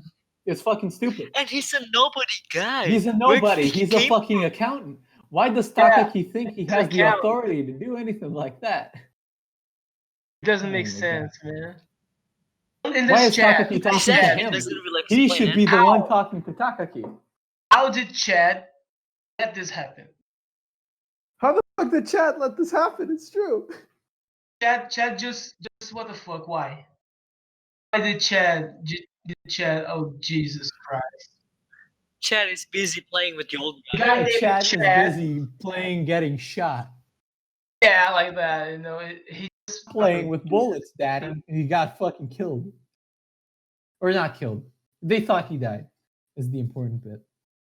But still. It was so badly managed. How come Chad became operational again, but Makanai never left the bed? You know, like that's weird. Makanai. No, Makanai did left the bed, but it's out of screen, I think. And then he died. Makanai is a pretty weird character because he has a lot of fucking power. But again, it isn't explained. Like, It isn't. oh, he was a prime minister. All right, but like, how did he get there? He was why? So this guy got exiled. Means he must be a bad guy. But then the moment he steps into parliament again, he gets reelected. What the fuck? I mean, Jesus Christ, it's looking like Brazilian politics. It just doesn't make fucking sense. It does look like Brazilian politics. I'm not gonna lie. Not This gonna lie. guy. Why are they having prime minister elections in the middle of a war zone? Yeah. With people dying and explosions outside. Why are they having an election in the middle of a war? It doesn't make fucking sense. I think, like, I don't know. And they're literally giant robots fighting outside. Exactly, Yeah, right outside the building. Right outside the These are important people. they are having a fucking war. And there's no security outside that actually cares. Exactly. What the fuck? Everyone is just like, all right, vibe check. I don't know. Literally no one did this. Vibe check. Jesus, I just. Oh, I mean, it's Russia. It's Russia. They have these. Russia. attitudes, Yeah, they you know. know how to Oh, they handle have shit. those. You know, they put a Japanese man in charge of everything. That's probably the first mistake. That's what made me so confused. Japan is part of Oceania, but the Russian prime minister is Japanese. His name is fucking Makanai. I never met a Russian guy named Makanai. If his name was Zevlen. I mean, there's Mikolai. Yeah. There's Mikolai. But oh, he's wearing Nikolai. a giant kimono, you know? It's like, it's not cool. And he lives in a Japanese style house in a No shit. remote island somewhere. I think it just doesn't make sense. He's in the middle of a Japanese house in the Oceanian Federation. And he's Prime Minister of Arbro, or at least he was when he was presented. So, I mean, again, Jesus, I can't. I can't. I can't, man. No one No can. one can. I can't. So fucking shit. Cordelia was great for the first season, and then she became an impotent bitch in second. She does nothing. She does nothing. In the first season, she's actually she grows up. You know, she's mature. She realizes the much of work she has to do to make life better in the colonies. She actually does shit. She talks, you know. Actually, I think that we should get something regarding that political past, the July conference, but whatever. I mean, this series just is fucking. And then in the second season, she just whines about being impotent all the time. So like. Exactly. I feel like she was doing great, and then comes second season, and she does nothing. She's She just always whines. She's just crying about Oh, how impotent I am! I thought I was part of the Tekadon family. Now I'm doing nothing. Oh, it's so fucking sad. She's always talking about knowledge and responsibility and how knowledge gives us power, but she never gets the fuck outside of her office. I mean, after the death of my wife, I think the maid of Oh yeah, yeah. Fumitan. Fumitan. After his, She just dies. I like her too, but like she dies. All of the likable character dies. Like, That's the thing. And the Yeah, I ones like that Fumi- live I actually become like Fumitan, unlikable. but like she just dies. True. Just look at Cadelia. Either die a hero or leave yourself to become an unlikable character like Gudelia. really, looking at retrospect, I really think that like Biscuit should have made it to the second season because he would be annoying as fuck. Man, I feel like He was literally doing nothing wrong. Yes, he was right. I felt bad. Like yeah, Biscuit's death hit me home the most. all the shit in season 2 will not happen if Biscuit survives. If Orga did anything he asked him to do, a lot less people would have died. Biscuit was really important. He kept Orga safe. Exactly. Yeah. He kept Insane, just not stupid. everyone like. Yeah, he's innocent. He just want to work it for his sister, man. Okay. Who was it again? Crack and marijuana? Yes, crack and marijuana. Cracker and Crack Biscuit. and biscuit. Cracker, yeah. Crack and methamphetamine. My favorite character. Oh my Should god. have died because season 2 would have made. Oh, it's cracker and cookies, for fuck's sake. Oh yeah, Cracker and Cookie, I I forgot. actually forgot. Oh, and who Both was his characters brother? died. The one that Very memorable. Oh, he, Congratulations, Sunrise. his name was a food as well, but I forgot. Yeah, there was another food. I think it was. I don't know. It was the grandma. I can't remember. No, the grandma was Sakura. That I remember. Because she was also useless, just like Sakura from Naruto. Yeah. Served literally zero purpose. He's just there. Except farming. Except farming. He's literally competent on what Mikadzuki can't do. She's the one person that like Is better than Mika at anything. yeah, she's better than Mikadzuki. She's better than Mikadzuki. One person that's better than Mikadzuki. Shit, even Kudelia sucks Mikazuki's dick for no reason, and while she is just like, Dude, I just can't understand the character of Mikadzuki. I mean, he's just this guy that hates everyone and everything. Not hates, but he's apathic towards everyone, and everyone will suck his cock. He's a sociopath. Yeah, he's a sociopath. exactly. Everyone wants to suck his cock badly. I mean, Even Even Orga. Orga, especially Orga. Dude, Before Orga. we get to Mika, though, Yeah. Mika get the big gun. let's. Big gun. Yeah. What do you guys think of Naze, the prostituteless pimp? Like not He's a Naze, He's a likable character, yeah. but really questionable. he's a guy that sounds he can market himself to be a cool guy. But if you think about what he's doing, it's not actually right, you know? Yeah. Like, he just took the girls, just put them in a different sort of a situation where they are still being exploited. But they have house and food. But they like his dick, so it's fine.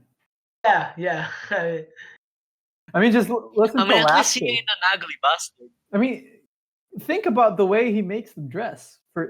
He made their uniform is almost no clothes. That should be a red flag. That's pretty fucking weird. You know, And they're all super young kids too. Like they should think about what he's doing. I mean, when he says a daughter and stuff, I'm not gonna forget that. Now, I think that's our chat of a man is talking to his actual wife, and he says, let me get the quote here. I have it up somewhere. The laughter and all the other girls aren't just wives to me. They're kind of like my daughters too. Dude, that's so wrong in so many levels. Why would he ever say something like that to his actual wife? Why would he She's say this to anyone? this girl, this main wife, she just wants to suck his cock so badly because she supports him. That's the thing I can't fucking nah. It doesn't get in my mind. She supports him, and she teaches their style of living to Atra later on. You know, How the I influence Atra. Oh yeah, they influence Atra. Atra think, hey, Cordelia like Mika too. Let's It's just ridiculous. marry him together. That's so. And polygamy Oh doesn't work. god, I the feel thing so that bad. got me pumped, that got me angry about this show is that they keep reminding you that polygamy is a good thing and that it works and that it's better than a normal Yeah, relationship. that But yeah, it doesn't. polygamic relationships aren't too well. Yeah, it never works. It's not a good influence. I was waiting for the moment where they were going to show that the polygamy thing was going to start falling apart, but it never came. I think the writer actually likes this stuff and she's using it It's to weird. show to kids. Dude. It's not a good influence. Zevlen, Absolutely. like I said, she has a She's thing literally for Mormon. Muslim. It's literally Little Mormon. pedophilia than polygamy. Absolutely. What else can you ask I for? mean, Oh, and a you let your suicidal main child character. watch anime, and in the other moment, they just turn Mormon, and you don't know why. It's just sad. I mean, it is for kids. It might seem ridiculous to us because this is such an adult show, but this show was going on in an early time slot in Japan. This wasn't a past the midnight show. This was a before 8 p.m. show.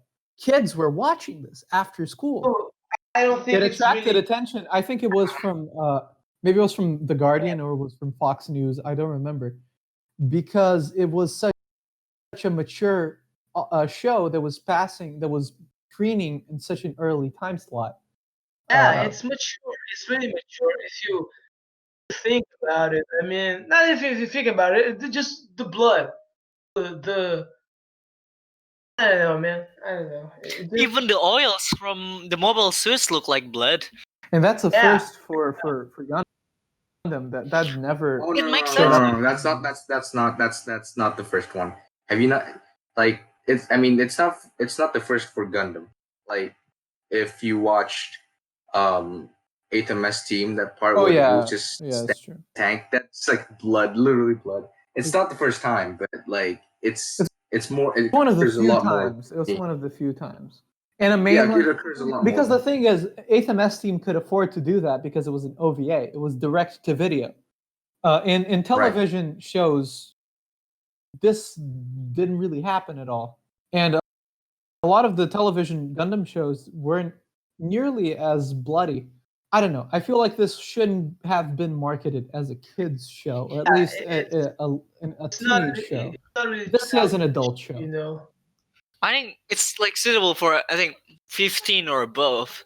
It's got Yeah, more like- sex than most TV Gundam shows. It's got more blood It's than most TV I mean, Gundam shows. I don't know. I think that 15-year-olds may get influenced by the whole polygamy stuff. Polygamy thing. Yeah, I think. Or even worse, they might start thinking that marrying a 9-year-old is an honorable thing to do because they'll love you more. Oh shit! Oh shit! Oh shit! That's infinitely worse. Oh yeah, that shit. I'll not be able to get over that. Damn, that was a hot take. Like That was a hot take. it's pretty right, you know. I'm not gonna lie that they frame the 9-year-old relationship as a really positive thing.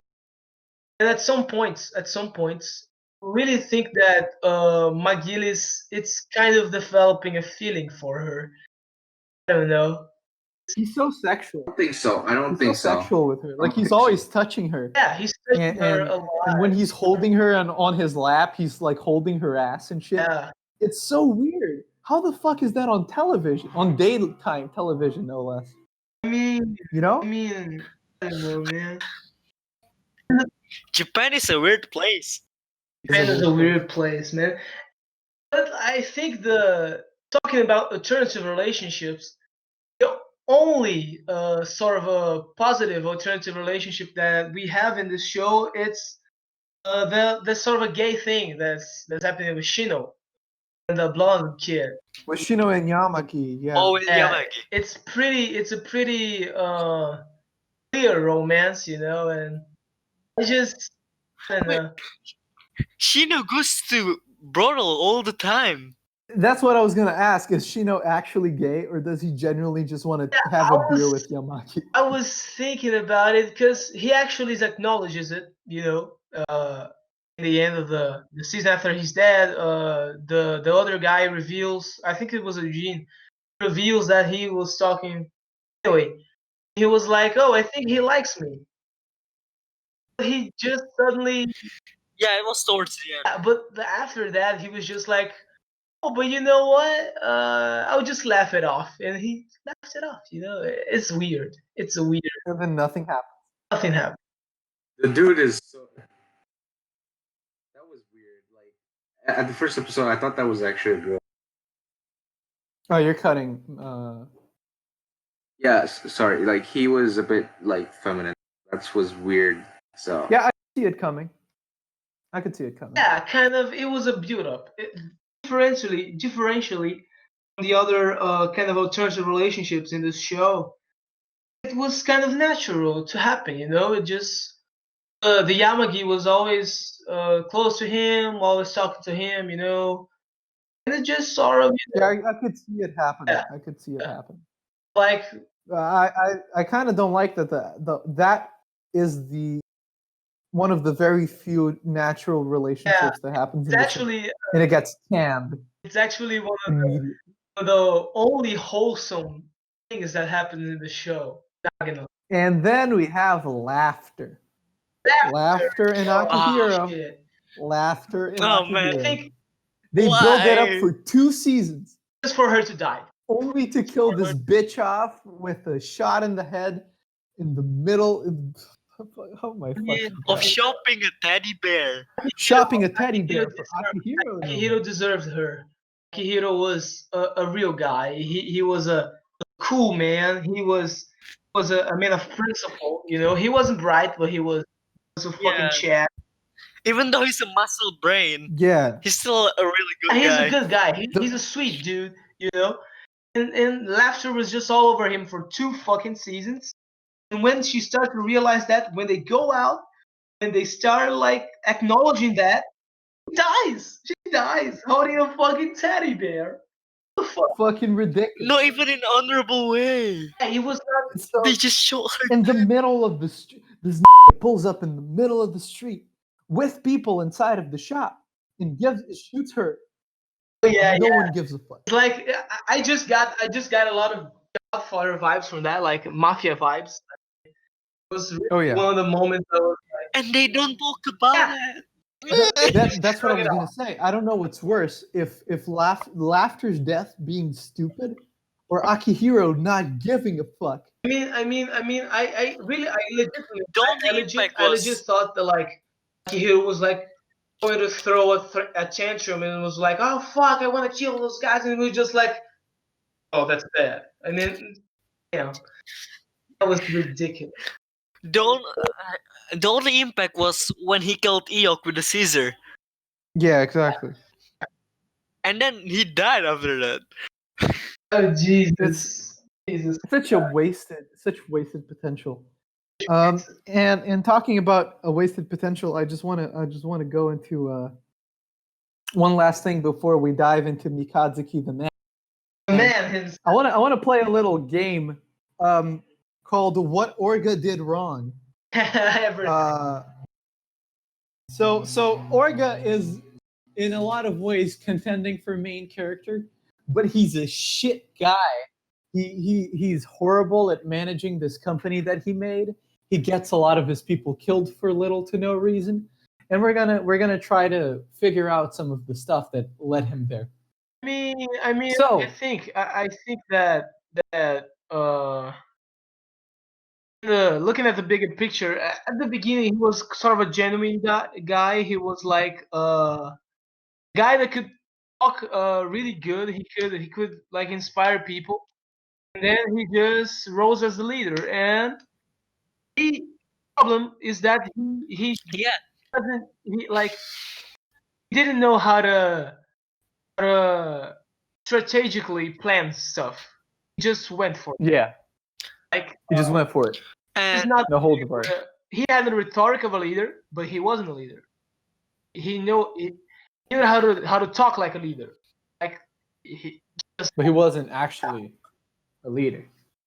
And then when Biscuit died, Biscuit is more exactly. the strategic yeah, person. Biscuit. I hate. What? Okay, talking about Biscuit, no one mentions him in season 2.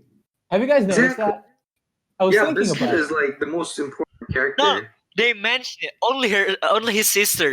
Exactly. Yeah, I mean, Like, yeah. what the fuck? Only where the part where the Tekkadan become the bad guy and the the kids started talking shit to the sisters. Biscuit, and they were like, "Oh, here." This guy was one of their main compatriots, and they just refuse to talk about him after he dies. Like, don't you think that Orga would have given his plan just a little bit of consideration after he died? he to just perfect ignored his it. plan? He just ignored it, and he was like, I don't know, just sad that it's sort of like as the time progresses, Orga grows more detached to his companions. Like he just becomes a fucking club leader. Like I don't know. I find it funny that Orga wants to free his child soldier friends from the life, but he hires more children to fight for him in season 2.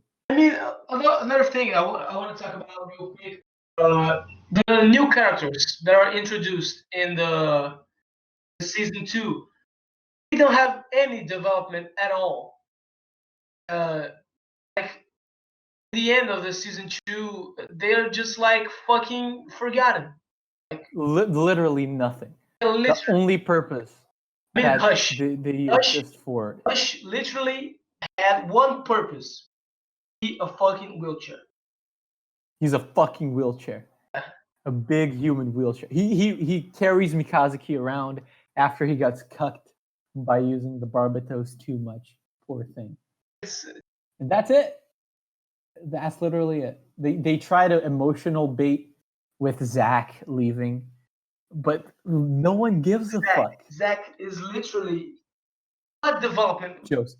Give me one example of character development of Zach. Nothing. He looks like Josuke. Yeah, scary. he sure do. That's it. That's it. It's just fucking sad. And the other big guy, I can't remember the name. He was just the other guy that didn't talk a lot. Yeah, his development was that he spoke one line or two, maybe. It was just pathetic. Really. Orga wants to be respected as a PMC owner so that he can do whatever he wants, but he never sets up a chain of command.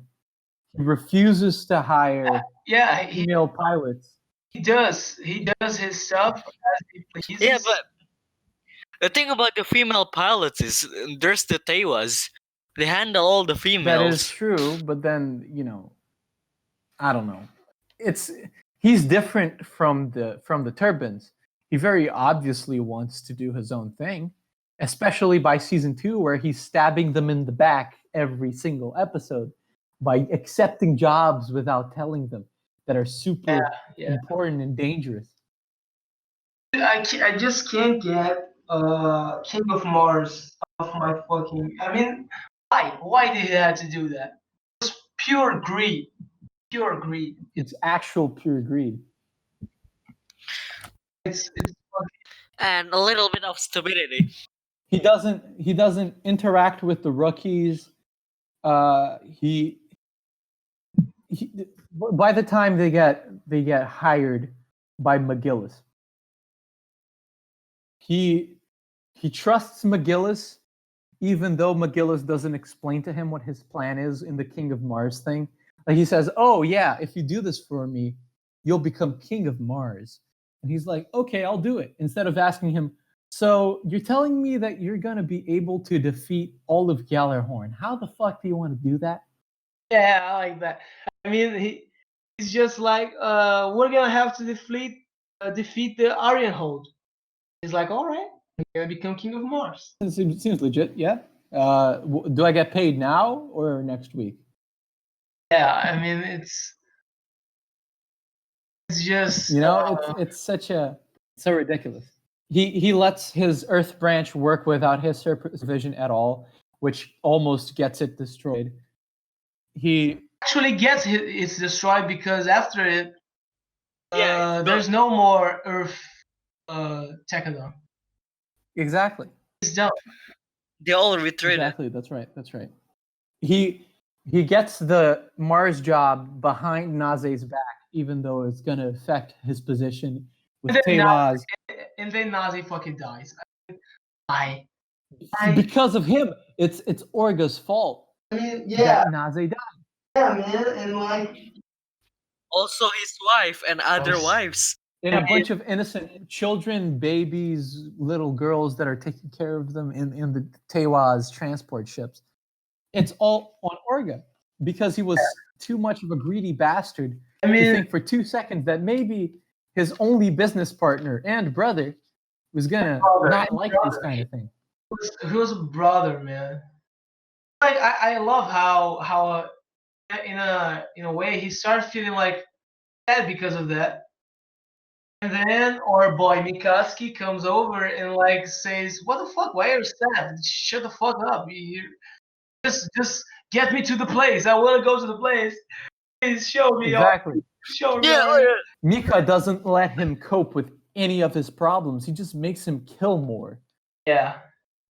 Such a fucking degenerate. And I think the one of the best examples of Orga just being a moron is that one time where he punches McGillis in the face, even though McGillis is his boss. That's true. I mean, Orga at the end, Orga is really just. I think Orga just lost all of his IQ by the end of the show. Yeah. He just stopped thinking about things at all. His brain is gone along with Biscuit. Oh shit! Yeah. Oh shit! Oh no, that makes Biscuit's death like much more detrimental to Tekadon. Actually, wait, one more thing. I want to say this involving McGillis and his Garma clone. This is the where the Garma clone does not die, even though he's betrayed. Yeah, it's true. Because he becomes the Char clone. A super kind of, not really. Like, I don't know. Like, I don't think he was great. Dude was okay in the first season. Like, I mean, his devotion to Ayn is a bit too obsessive. But like, I think he's just overall. It's uncalled for. Yeah. But like, I mean, Garma clones always are. I think we should head to our boy Mikadzuki now. We should be heading to Mika, the man, the myth, the legend. Yes. The fucking Chad. So does anyone want to start? The real Chad. Why don't you just start, man? Yeah. I don't really have. Mikadzuki is a bastard. He's a son of a bitch. He's a psychopath. He's lazy. And he's overall a cunt. Yeah, I agree with that. It's not that he's lazy. He just don't know. No, it's not that he's lazy. He just can't do anything besides fighting. I mean, after like he could, he could, but he was so focused on fighting that the only thing now that he can do is fight. Like he just gave up on so many things. He had the kind of farm. He had the farm stuff. Like he actually didn't, because if he wanted, he could have gone to the farm. Could have like thought about it for a second. It Like, could have been just been Thanos after the snap. yeah, I mean, he could have like, oh shit, I don't need to risk my life in this. I can be a normal person and like fight. He's literally raised to Yeah, fight. man. It's his fault. His brain doesn't know anything He else. could do anything else. He could just listen to what Orga and Biscuit want to do. But instead of allowing them to choose a better path than fighting, he continuously pushes Orga to take the worst decision and keep To fighting and killing and fighting and killing The until dangerous everyone path. else He's around bloodlust. him dies. He has bloodlust. Exactly. Yeah, Like yeah, that was a super powerful scene to me. Well, I think it was in episode 24 where Orga is crying at the death of Biscuit, and then Mikadzuki just goes to him and is like, "Man, listen to me. You can't keep crying. You can't be a Oh, bitch. yeah. We need to keep Tell fighting. me We what gotta to do. kill them. Gotta kill What's them all. next? This was the literal. Who am I This was supposed to ridiculous, kill man. now? This was ridiculous. It It's literally what he was asked. the one time that like Orga could like reason and be a normal person and like do the right choice. No, Mikazuki won't let him. Mikazuki won't let him. Mikazuki is fucking sick. Exactly. I mean, Jesus Christ. It's like, What's man, the point?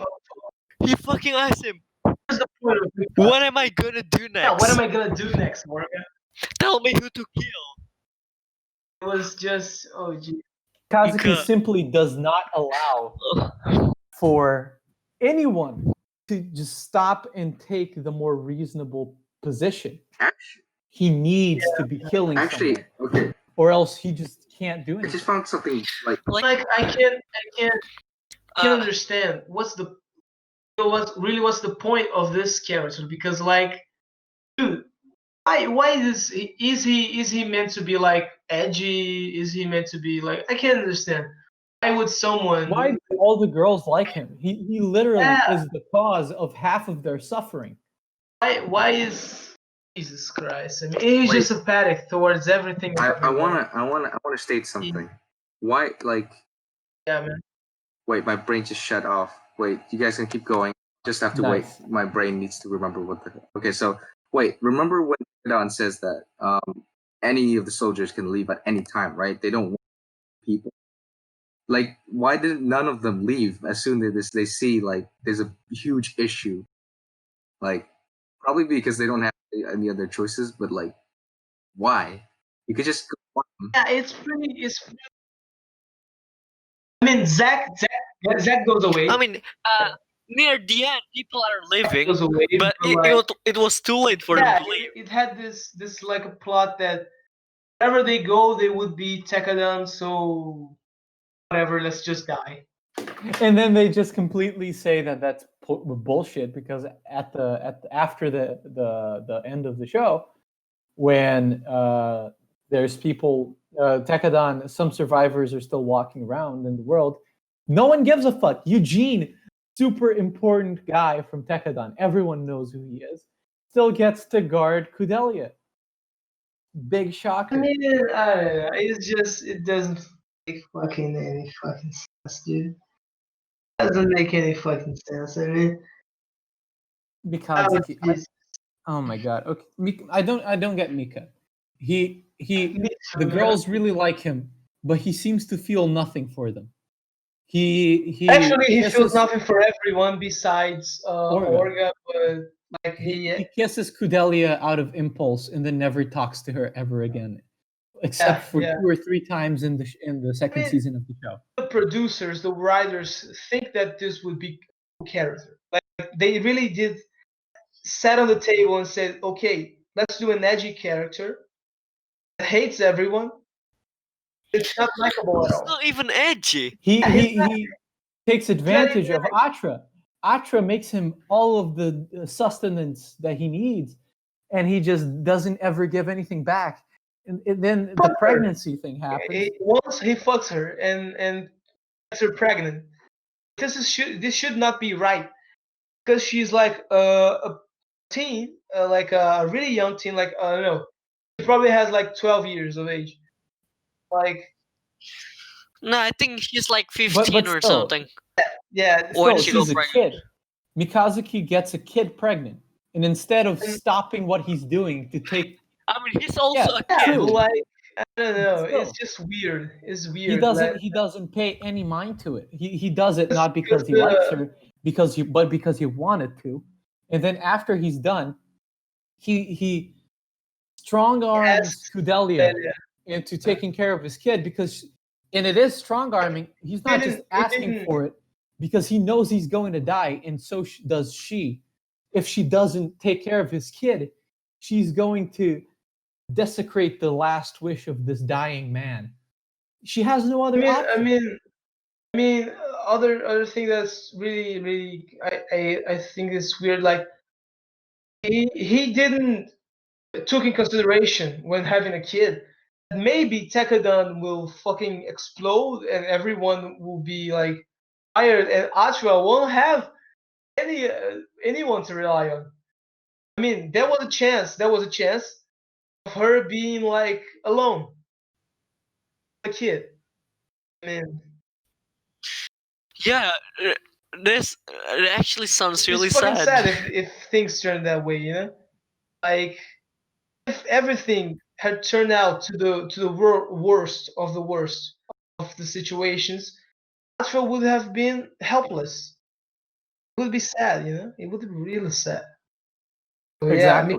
Yeah, Mikadzuki is really not a reliable guy, not at all. Nah, dude just goes in and kills everyone. Yeah, I mean, I don't know, man. I just can't think of him being a cool main character. I don't know why he is the main character. Every time he opens his mouth, he makes me more angry, you know. And they try to make you sympathetic towards a Mikadzuki by breaking his body slowly, turning him into a slave of the Barbatos. But he enjoys it. You know, like, he knows the thing that made me go over the edge wasn't even him making Kudelia, who was a professional woman who had her own life now, stop what she's doing to take care of his kid. It was when he knows that Kudelia spends her entire life to the end of getting kids like him off of war so that they can do productive things with their life. And then he after he gets his body fucked, he looks her straight in the eye and tells her, you know, I'm glad that I got like this, because now I can't be the way that you want me to be. I can only fight now. It's like, why would he say anything really like that? horrible. That's horrible. I mean, what if? Let's just assume that It's like a Chad in the bad way. It would be great if it was a critic. It is a critic, so like, it's fucking sad, you know. Exactly. No one ever criticizes anything that he does. They just. I can't believe that the author is defending things like this. It's absurd. I mean, maybe it's like irony, you know, like they're going through 2 layers of irony to make you think that they're defending what they're doing. Maybe it feels like they're defending what they're doing. Yes, that is the second season. It's just irony, but I don't know. Like it was weak. It was weak. Ashra. I feel like it's really unnecessary. Let's talk the girls then, because they're related to Mikadzuki mostly. What do you guys think of Kudelia and Atra? Yeah, like Kudelia, mainly in the second season, is a waifu. She's pretty thick. But in the second season, she just gets all her character development like thrown in the trash. And Yeah. Atra is just a cute little lolly that is a simp for Mikadzuki. Yeah, that's about it. I don't think that's much to Atra actually. Other than she's a likable character. She's a really a person that is actually good. But she's simp. Yeah, She's a simp, and that's just about the extent of her character. I mean, I feel really bad Yeah, for that's Atra, true. to be honest. She's an uneducated kid that only know how to do chores and stuff. At least Kudolia is a smart one. She actually has education. But Atra was a servant in a fucking whorehouse and then worked in a merchant shop for her whole life. He doesn't know shit about anything. That's why Honestly, she's Yeah, retarded. maybe that's why she's a simp. She's a simp. But Kudelia's stupidity is not justified in the second season. Not at all. exactly. She But, just but become then brain season dead. 2 isn't as great. Atra was stupid from the beginning. It makes sense. Not Kudelia though. She's from a rich family. Kudelia, Did hanging out with Mika make everyone I retarded? think Kudelia just she got so passionate about those child soldiers and misunfortunate ones. She said, "No, hack it. I'm just gonna become one of them. Fuck. I'm just gonna become dumb too." I feel like everyone who came in contact with Mika just Yeah. become retarded. Because they did. It do be like that. It do be like that. It do be Sometimes. like that sometimes. It's Jesus Christ. It's just sad, yeah. It's so sad. I think that Kudelia- like if Mikadzuki was actually a likable character and actually a decent human being. But- So, this is kind of relating back to the all the mobile suits. They were based on the lesser keys of Solomon, Yeah, which are all of them are the fucking demons. demons. I feel like the more that Yuka used Barbatos, the more he become closer to a demon himself. It's actually an interesting thing in the series. Like, Gundam frames are named after demons. All of that shit. I think this is kind of interesting, but like again, like most things in the series, didn't have much It doesn't effort. really go anywhere. I remember there was a scene with that girl that was the black guy's girlfriend by the end of the show, where she's saying, oh, I have a bad feeling. Demons are converging in Tekkadan. This is not a good sign. And then nothing happens. Yeah, I I'm mean, like, well, shit, you wasted my time. damn.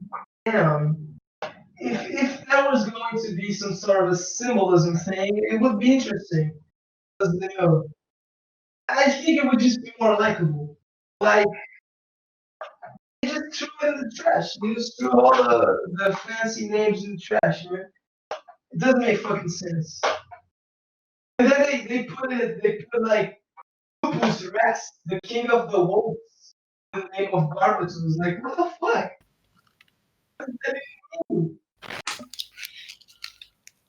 When I find it hilarious that Mikadzuki runs the king of the wolves, but he fights alone. He's a lone Yeah, wolf. man. Shit. Yeah, that was.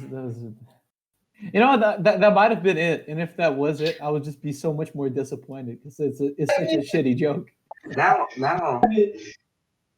Considering the story of this series, I don't think this would be much of a discrepancy, really. actually, I just realized something. Like, everyone watches Kazuki, but like, I just realized everything just went downhill after. Like, episode 21 was when Biscuit dies, right? The next four episodes was just preparing us for the show, the prep show, shit show that was That was season 2, which is like they prepared us for it. But I think that the ending of the first season was good though. Yeah, I mean, yeah, it is. Like I don't know. Like I just don't like after Biscuit dies. That is like set in stone. Okay, goodbye logic, goodbye tactics, and I mean, it kind of makes sense. They just lost an important person, also, and they just I But went then think- they berserk. recovered. If it had ended the end of the first season, it would be a good end. yeah, Like the story arc would be completed. yeah, they could have left it like that. Yeah, man. I mean, because what they told, it was just, I mean, it doesn't make any fucking sense that they start a war and then it just dies. It's over. In 2 episodes, it's over. Then the mobile armor thing, it's over in like 3 episodes. Then the God of War thing, and then like he has become the main character. I mean, damn man, if you want to make another anime, dude, I need to. Jesus Christ. Oh man, Mikadzuki. But I find it funny that Mikadzuki is like the opposite, the like literal opposite Yep. of the actual Barbatos from the demonology. More on that. It said that Barbatos can speak to animals and then what does it say, like reconcile disagreements between friends. But what Mika does is literally I mean, opposite. Barbatus can He talk became the animal itself. and talk. The more the Barbatos rises in the ranks of an animal, right? He goes from a demon to a wolf to the king of the wolf. And then Mikadzuki just degrades himself more into more of an animal. And I think that's kind of cool.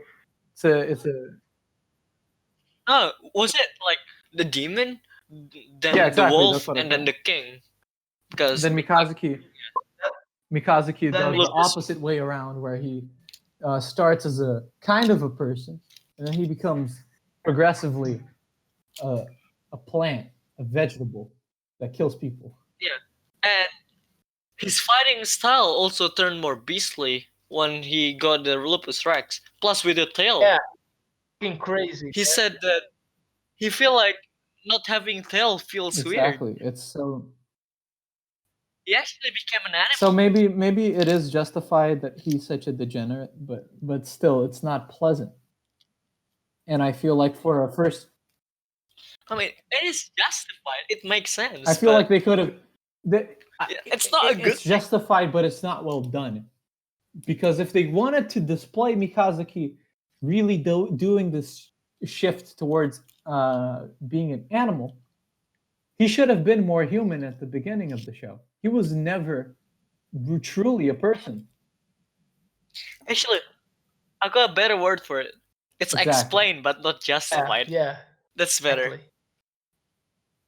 It's And like, I think that if they really wanted to have some symbolism with Mikadzuki, they should have done a symbolism to all Gundam frames named after demons. Yeah, I feel like they wasted the potential because all of those demonology thingy have a lot of potential to it. Like maybe the mobile suits are actual sentient demons. Like because the mobile armor are the angels, and these mobile suits are actual demons. That would be a really interesting concept. If you think about it, it doesn't make really a lot of sense because angels come to destroy humanity and the demons to save it. I mean, yeah, if this is a social commentary, it's pretty fucking bad. It is pretty damn bad. So I don't know. And they also I think stole that- a lot of the lore from Evangelion. Yeah, Yeah. Jesus Christ, that Which is plagiarism kinda it just cute. made me sick in the stomach. Just a quick reminder that we have a lot of plagiarism in this show. We talked about it a little bit in the world building part. Yeah, we Talked about it a little bit in the story part. It's around this time that we're talking about Mikadzuki that I'm rolling through the screen right now. A selection of pictures of some characters that reminded me a bit too much of other characters from better shows. So this show has a lot of problems with plagiarism. The one thing that I can say that's really good about Mikadzuki is that he's quite original in his own way. He's not a great character, but he's not directly. I have no idea what the fuck was that. Fuck. But he's not super original in his concept, but his execution is very different from most other characters, at least from Gundam.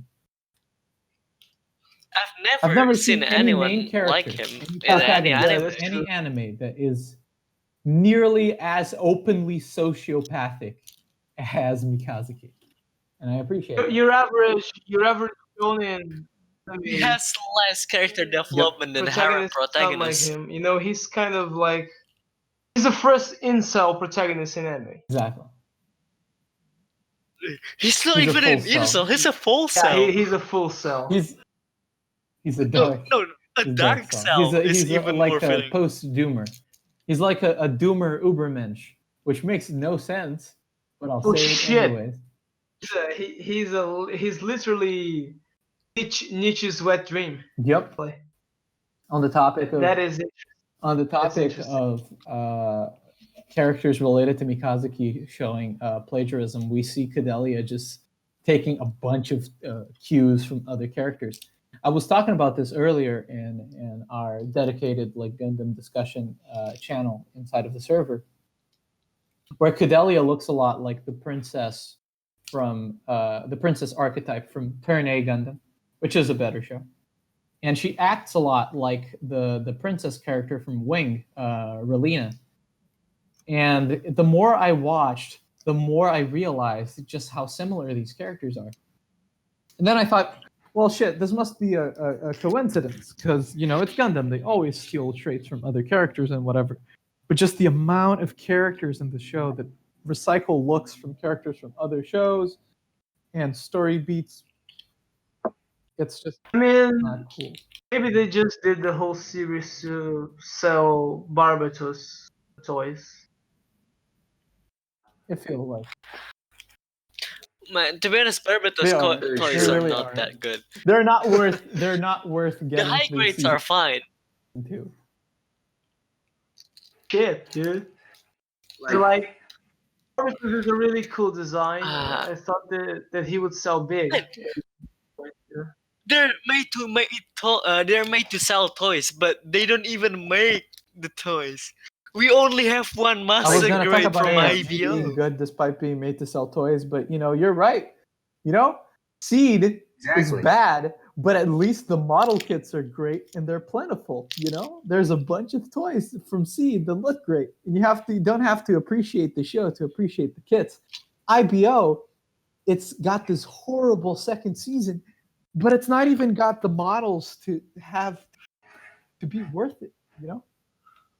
Oh, it's basically worthless. That's interesting. Basically worthless, yeah. Basically worthless. At least we have the MG That's Barbatos, true. which is really amazing. And I think it's the best thing to come out of Mikadzuki. The Barbatos is a beautiful machine. Yeah, it sure is. It is. I mean, The master grade made me cum Bruh. 4 buckets, buckets damn. And a and a half. half. There's a lot of sperm, man. I ain't gonna A lot of protein. A lot of protein. Really Oh, useful God. in this time of needs. lie. That's really oh, shit. Gotta get them God. canes, you know? Oh, God. Ran out of eggs, we have to cum. Oh, my God. Fucking hell. Mika's a Yeah. shit hell of a character. Yeah, I Now mean, now that we think about it, I think like it's not as good as we thought it. Like the story Oh. is fine, Oh, but like no. overall, it's not as good. I was kind of thinking about it. Like overall, IBO is not really a great show. It's like more of a Like overall, it's a 6 out of 10. I feel like First it's season, it's a great- 7, maybe an Yeah. 8. Second season, Nah, it's like a I mean, it's a I'll do the 7. Asian type of grading. I'll give it a 4.5 and a 5 max. That's. I mean, that's kind of harsh. I did say I was doing the Asian The gradings, animation is. but like, I mean, okay. So Oh yeah, I'll be honest with you. It's either it's 5 the or harsh way 5.5. of grading. I like the first season. The model kits are the models, the designs are characters. Most of them are basically crazy. So not in the type that is that is cool or like good crazy type of crazy, but like. So yeah, I'll give it a. Actually, we should give our verdict right now. Are we done with everything, or are we? Or what we're else not done. There's another What? thing. Honestly, Yeah. I will. We'll I will I'll give it a a 7. and then I'll give it a. I'll just give it my final verdict later. Yeah, we'll just get to that. But my favorite part of this entire thing, last section, we're gonna be talking about Daddy McGillis, Oh the yeah, world shit. destroyer, Daddy McGillis. Daddy Char Daddy clone, Char clone. the best character of this entire show, and the worst. The best and the worst in a way. At the same time. Okay, so when talking McGillis, I want to start with this, right? How it's similar, right? So at first, McGillis in first season is sort of like an enemy, right? Yeah. But then Yeah, he starts. begins as a fucking nemesis, dude. Yeah, Yeah, yeah. he's the chocolate pedophile then, guy. he was supposed to be like the antagonist, right? But then he just suddenly works Tekadan, so it's basically like Zeta, where Char becomes Quattro, and works with the The antagonist. Yeah, the AU. But like, so yeah, I feel like McGillis is also, although McGillis actually cares about reforming. I forgot the thing or something. I forgot the name. I'm not sure I quite caught what you were trying to get at the end of that. So like McGillis, right? He actually trying to reform the corrupted. Yeah, he's trying to reform Galahorn. That's right. Yeah, He is a decent objective. I'm not gonna lie. He has the thing about. Yeah, go ahead. Yeah. Go ahead. Yeah, no, you go. I was gonna say that McGillis is interesting because even though he's a bad guy that's completely unscrupulous, he kills his friends for what he's trying to do and whatever. He has great intentions. He's doing ultimately a thing that is considered good. He's doing the right thing with the wrong way. Yeah, exactly. You can put it like that. Yeah, which is again very similar to Char, except Exactly. McGillis didn't try to drop big ass winter on Earth. Yeah, McGillis never had that Lala moment where he completely broke. You know, he's the one that broke Vidar. Exactly. Yeah. And in a way, Vidar is the true Char clone because he's the one that gets, he gets the Lala moment. When Karta dies and he has to confront McGillis being the one who betrayed him. He's the one that wears the mask with a justification. He's the one that's looking. He for was wearing revenge. a helmet, not a mask. The mask was you know what I mean. You know what I mean. Yeah. He's the one that's looking for revenge against someone that did him wrong. But I do feel like McGillis is the one with the true noble intentions, where I mean, Vidar is just he's fighting for an ideal, right? yeah. Honestly, like we like me and Zevlen already discussed this when we were when I was McGillis and I keep Vidar. Both of them kept are basically like interchangeably Char clones and Garma clones. They're like changing both at the same time. They're Yeah, both like exactly. Char clones. Yeah. They both have characteristics of Char. Yep. And Vidar has a strong Garma thing to him. And I think the most interesting thing about Vidar is that while he does take up the Char clone mantle, he doesn't go all the way with it. At the end Yeah. of everything, he can't really embrace being Char because he's just not enough of a psychopath to do it. He can't bring himself to shoot his best friend, even though I mean, he was a that's son true. of a bitch. Well, I mean, Char never really shot his best friend. He just left him to die. Yeah, that's true. But yeah, he like McGillis actually like single-handedly tried to kill his friend. I'm like, bro, like, are you sure you wanted to still your friend, right? Like, I get the betrayal thing, but it's just you didn't need to actually. I mean, he needed it for the political power, but then that all became true. useless by the time of season 2, where he just gives up on trying to win over Galahorn through political power, and instead decides that I'm gonna get myself a pretty looking mobile suit, and then everyone is going to listen to what I say. Fucking degenerate. Oh, and here's the thing, right? Pretty good sword and axe, by the way. So after Vidar's death, I just realized something.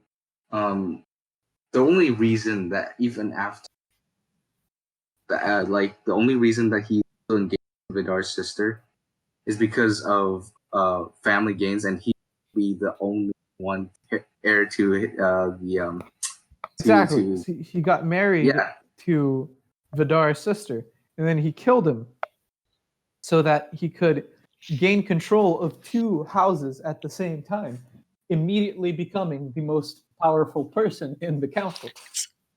Exactly. Yeah, and like Actually, this is something interesting. Actually, he's supposed to be head of like the Baldwin family, his family, and Issue family, right? Mm-hmm. Like when you get to season 2 and they start like this stuff, it isn't really like that. He isn't really the most powerful dude, which is kind of still has weird. to wait for the Baldwin guy to die. Issue stops being an issue. Ha ha ha! Big joke. Ha! I'm a great jokester. Really funny. But yeah, the Issue family, the Issue family just stops existing. So he loses a competitor, but he doesn't gain any power. He could have killed the Baldwin family head and just become the leader of the Baldwin family immediately, but he didn't do that for whatever reason. Because shit, I don't know. It just seems to me that he should have, by the end of the first season, like conquer that power. I think it would be something that would make sense. Exactly. I feel like they just go ahead. They just throw that away in the second half to make a fucking, I don't know, to just make the horrible plot. I feel so bad that he had such a solid plan in the beginning of the show, and then in the second season he just throws it all away for a rushed revolution that he had no chance of winning, and for Bile, this ancient symbol that almost no one even remembered. Why would they follow someone that they hate that has the Bile when the reason for them to follow him has been lost to time? Yeah, exactly. I mean, shit. It's just a shit plan. Yeah, man. I mean, he could have stuck to the the political thing, but no, he just wanted to be a revolutionary. He wanted to be Tekadon. I mean, he's talking about Tekadon with McGillis. Just put so much hope into them with no fucking like confirmation that they will be as great as they think they will be.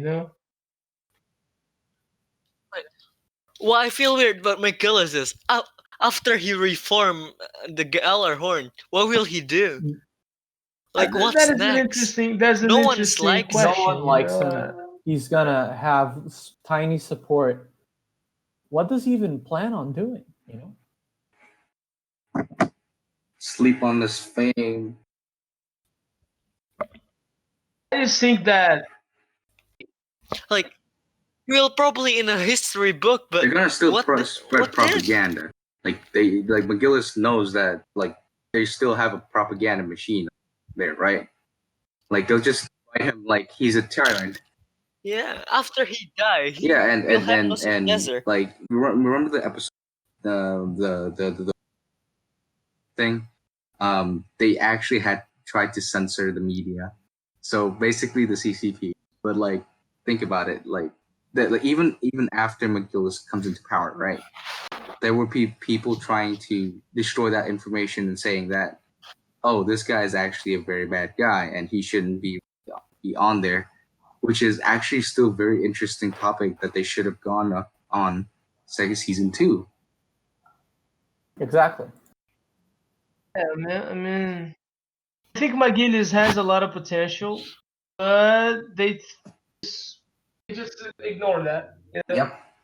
To make up to an epic fight, IL versus Aelio, and like it just goes nowhere. It's just hype.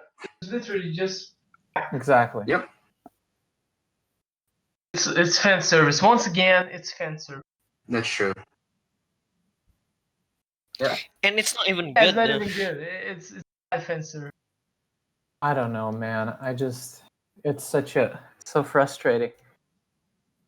Rustle was a man that existed. He was the main villain of season 2, apparently, except that I couldn't remember his name when we came up to record this.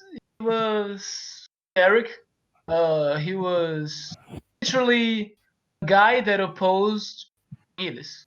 He was the Personality. guy that like his personality was like I don't want this guy. Exactly. He was an asshole. Okay, he was an asshole. Yeah, he was an asshole. That's it. He doesn't have personality. He's not even it. He's not even an asshole because he doesn't have personality to be one. Exactly. And shit, it's just ridiculous, man. It's like, fuck. He shows this whole time that he's like a what's the word for it? Like a staple. Like he's the representative of the old Gallarhorn way of thinking, that they need to really be this authoritarian power over Earth, in that McGillis is a retarded revolutionary that's taking them in a direction that's unsustainable. And he can't have that. He can't have revolutions happening in his company, in his organization. So he shoots McGillis down, and what does he do? Exactly what McGillis wanted to do, for no fucking reason. He never once said it. That I haven't.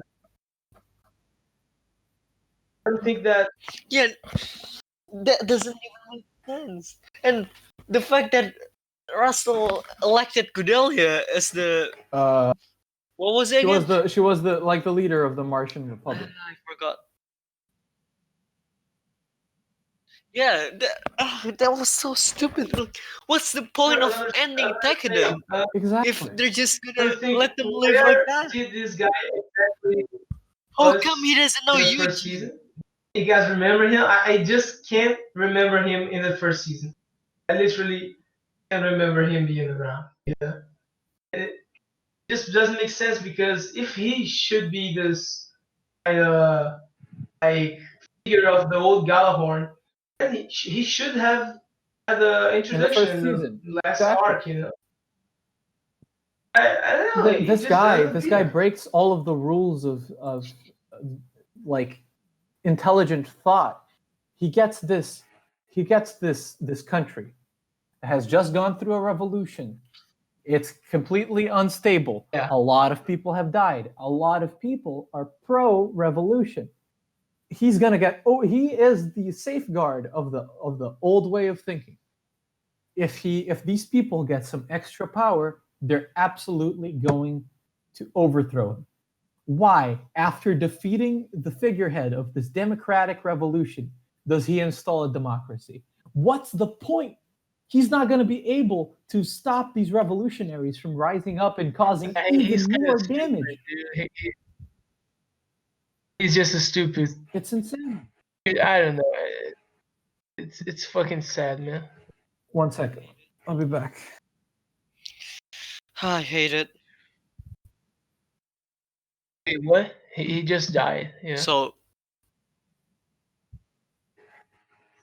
what was we talking about? McGillis we being were a talking piece about of Russell. shit. No, yeah, Russell. we were talking about Russell Russell just kind of being an asshole. You know, like he just like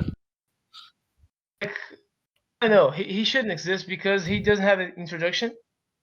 He doesn't have personality. I mean, it's fine that he exists, but the way he Exactly. handled things just doesn't make sense. It's not I good. mean, I don't know. The end was so ridiculous. It was stupid. completely ridiculous. And then that's IBO. You get through it. Oh, and the part where Wright killed the old man Oh yeah. How the in the fuck- restroom. How the fuck It's kind of random. did It was he kinda manage? random. I just expected that either. I think it was kind of He was gone for a while, then suddenly appeared to like- kill the old man. Well, Oh my god, that's actually very bad. Like, imagine seeing, like, on the toilet, like mid. This, his Yeah, dick man, probably like, how get the hell shot does he off. even Just know say who this? How did he find this guy? How? How did he find this guy? Exactly. He doesn't even know the guy. They never met. Fuck, why is this show so bad? That's IBO. It's IBO. You get through it. You get through it, and IBO. then It's IBM. boom, you're fucking made to feel like a piece of shit for watching it because you just wasted your time, bro. Fuck yeah. Yeah, I was kind of. How many hours was that? Like 50 episodes, 24. and there's 20 minutes. That's around Thinking about my life. I've had wasted. 24, 25, 7,500 minutes. I think that's around how much was it? Nice. Wait, let me calculate it. Bro, just do a big brain move. Use an Asian brain. 24 times. Shut up. It's I mean- quarantine. I can use my And Asian you've brain. lost your Asian heritage. Then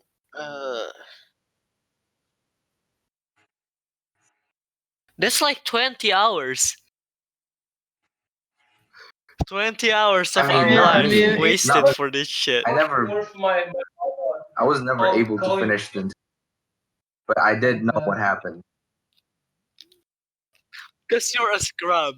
I finished this in 4 Exactly, days, bro. and Zevlen didn't. I'm not gonna say that I'm proud just- of it in To retrospect. be honest with I you guys, honestly had trouble trying to. I mean, after the first season, I actually had trouble trying to pull myself to finish the rest.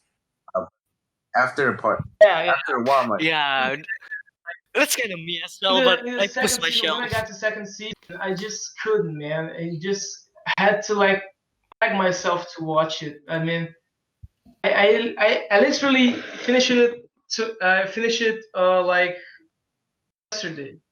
It's pretty fucking sad. I watched 10 episodes in a row of this shit just to be disappointed and sad, you know. So Oh my god. That's all I of it, guess folks. That's all of it. that's all of it.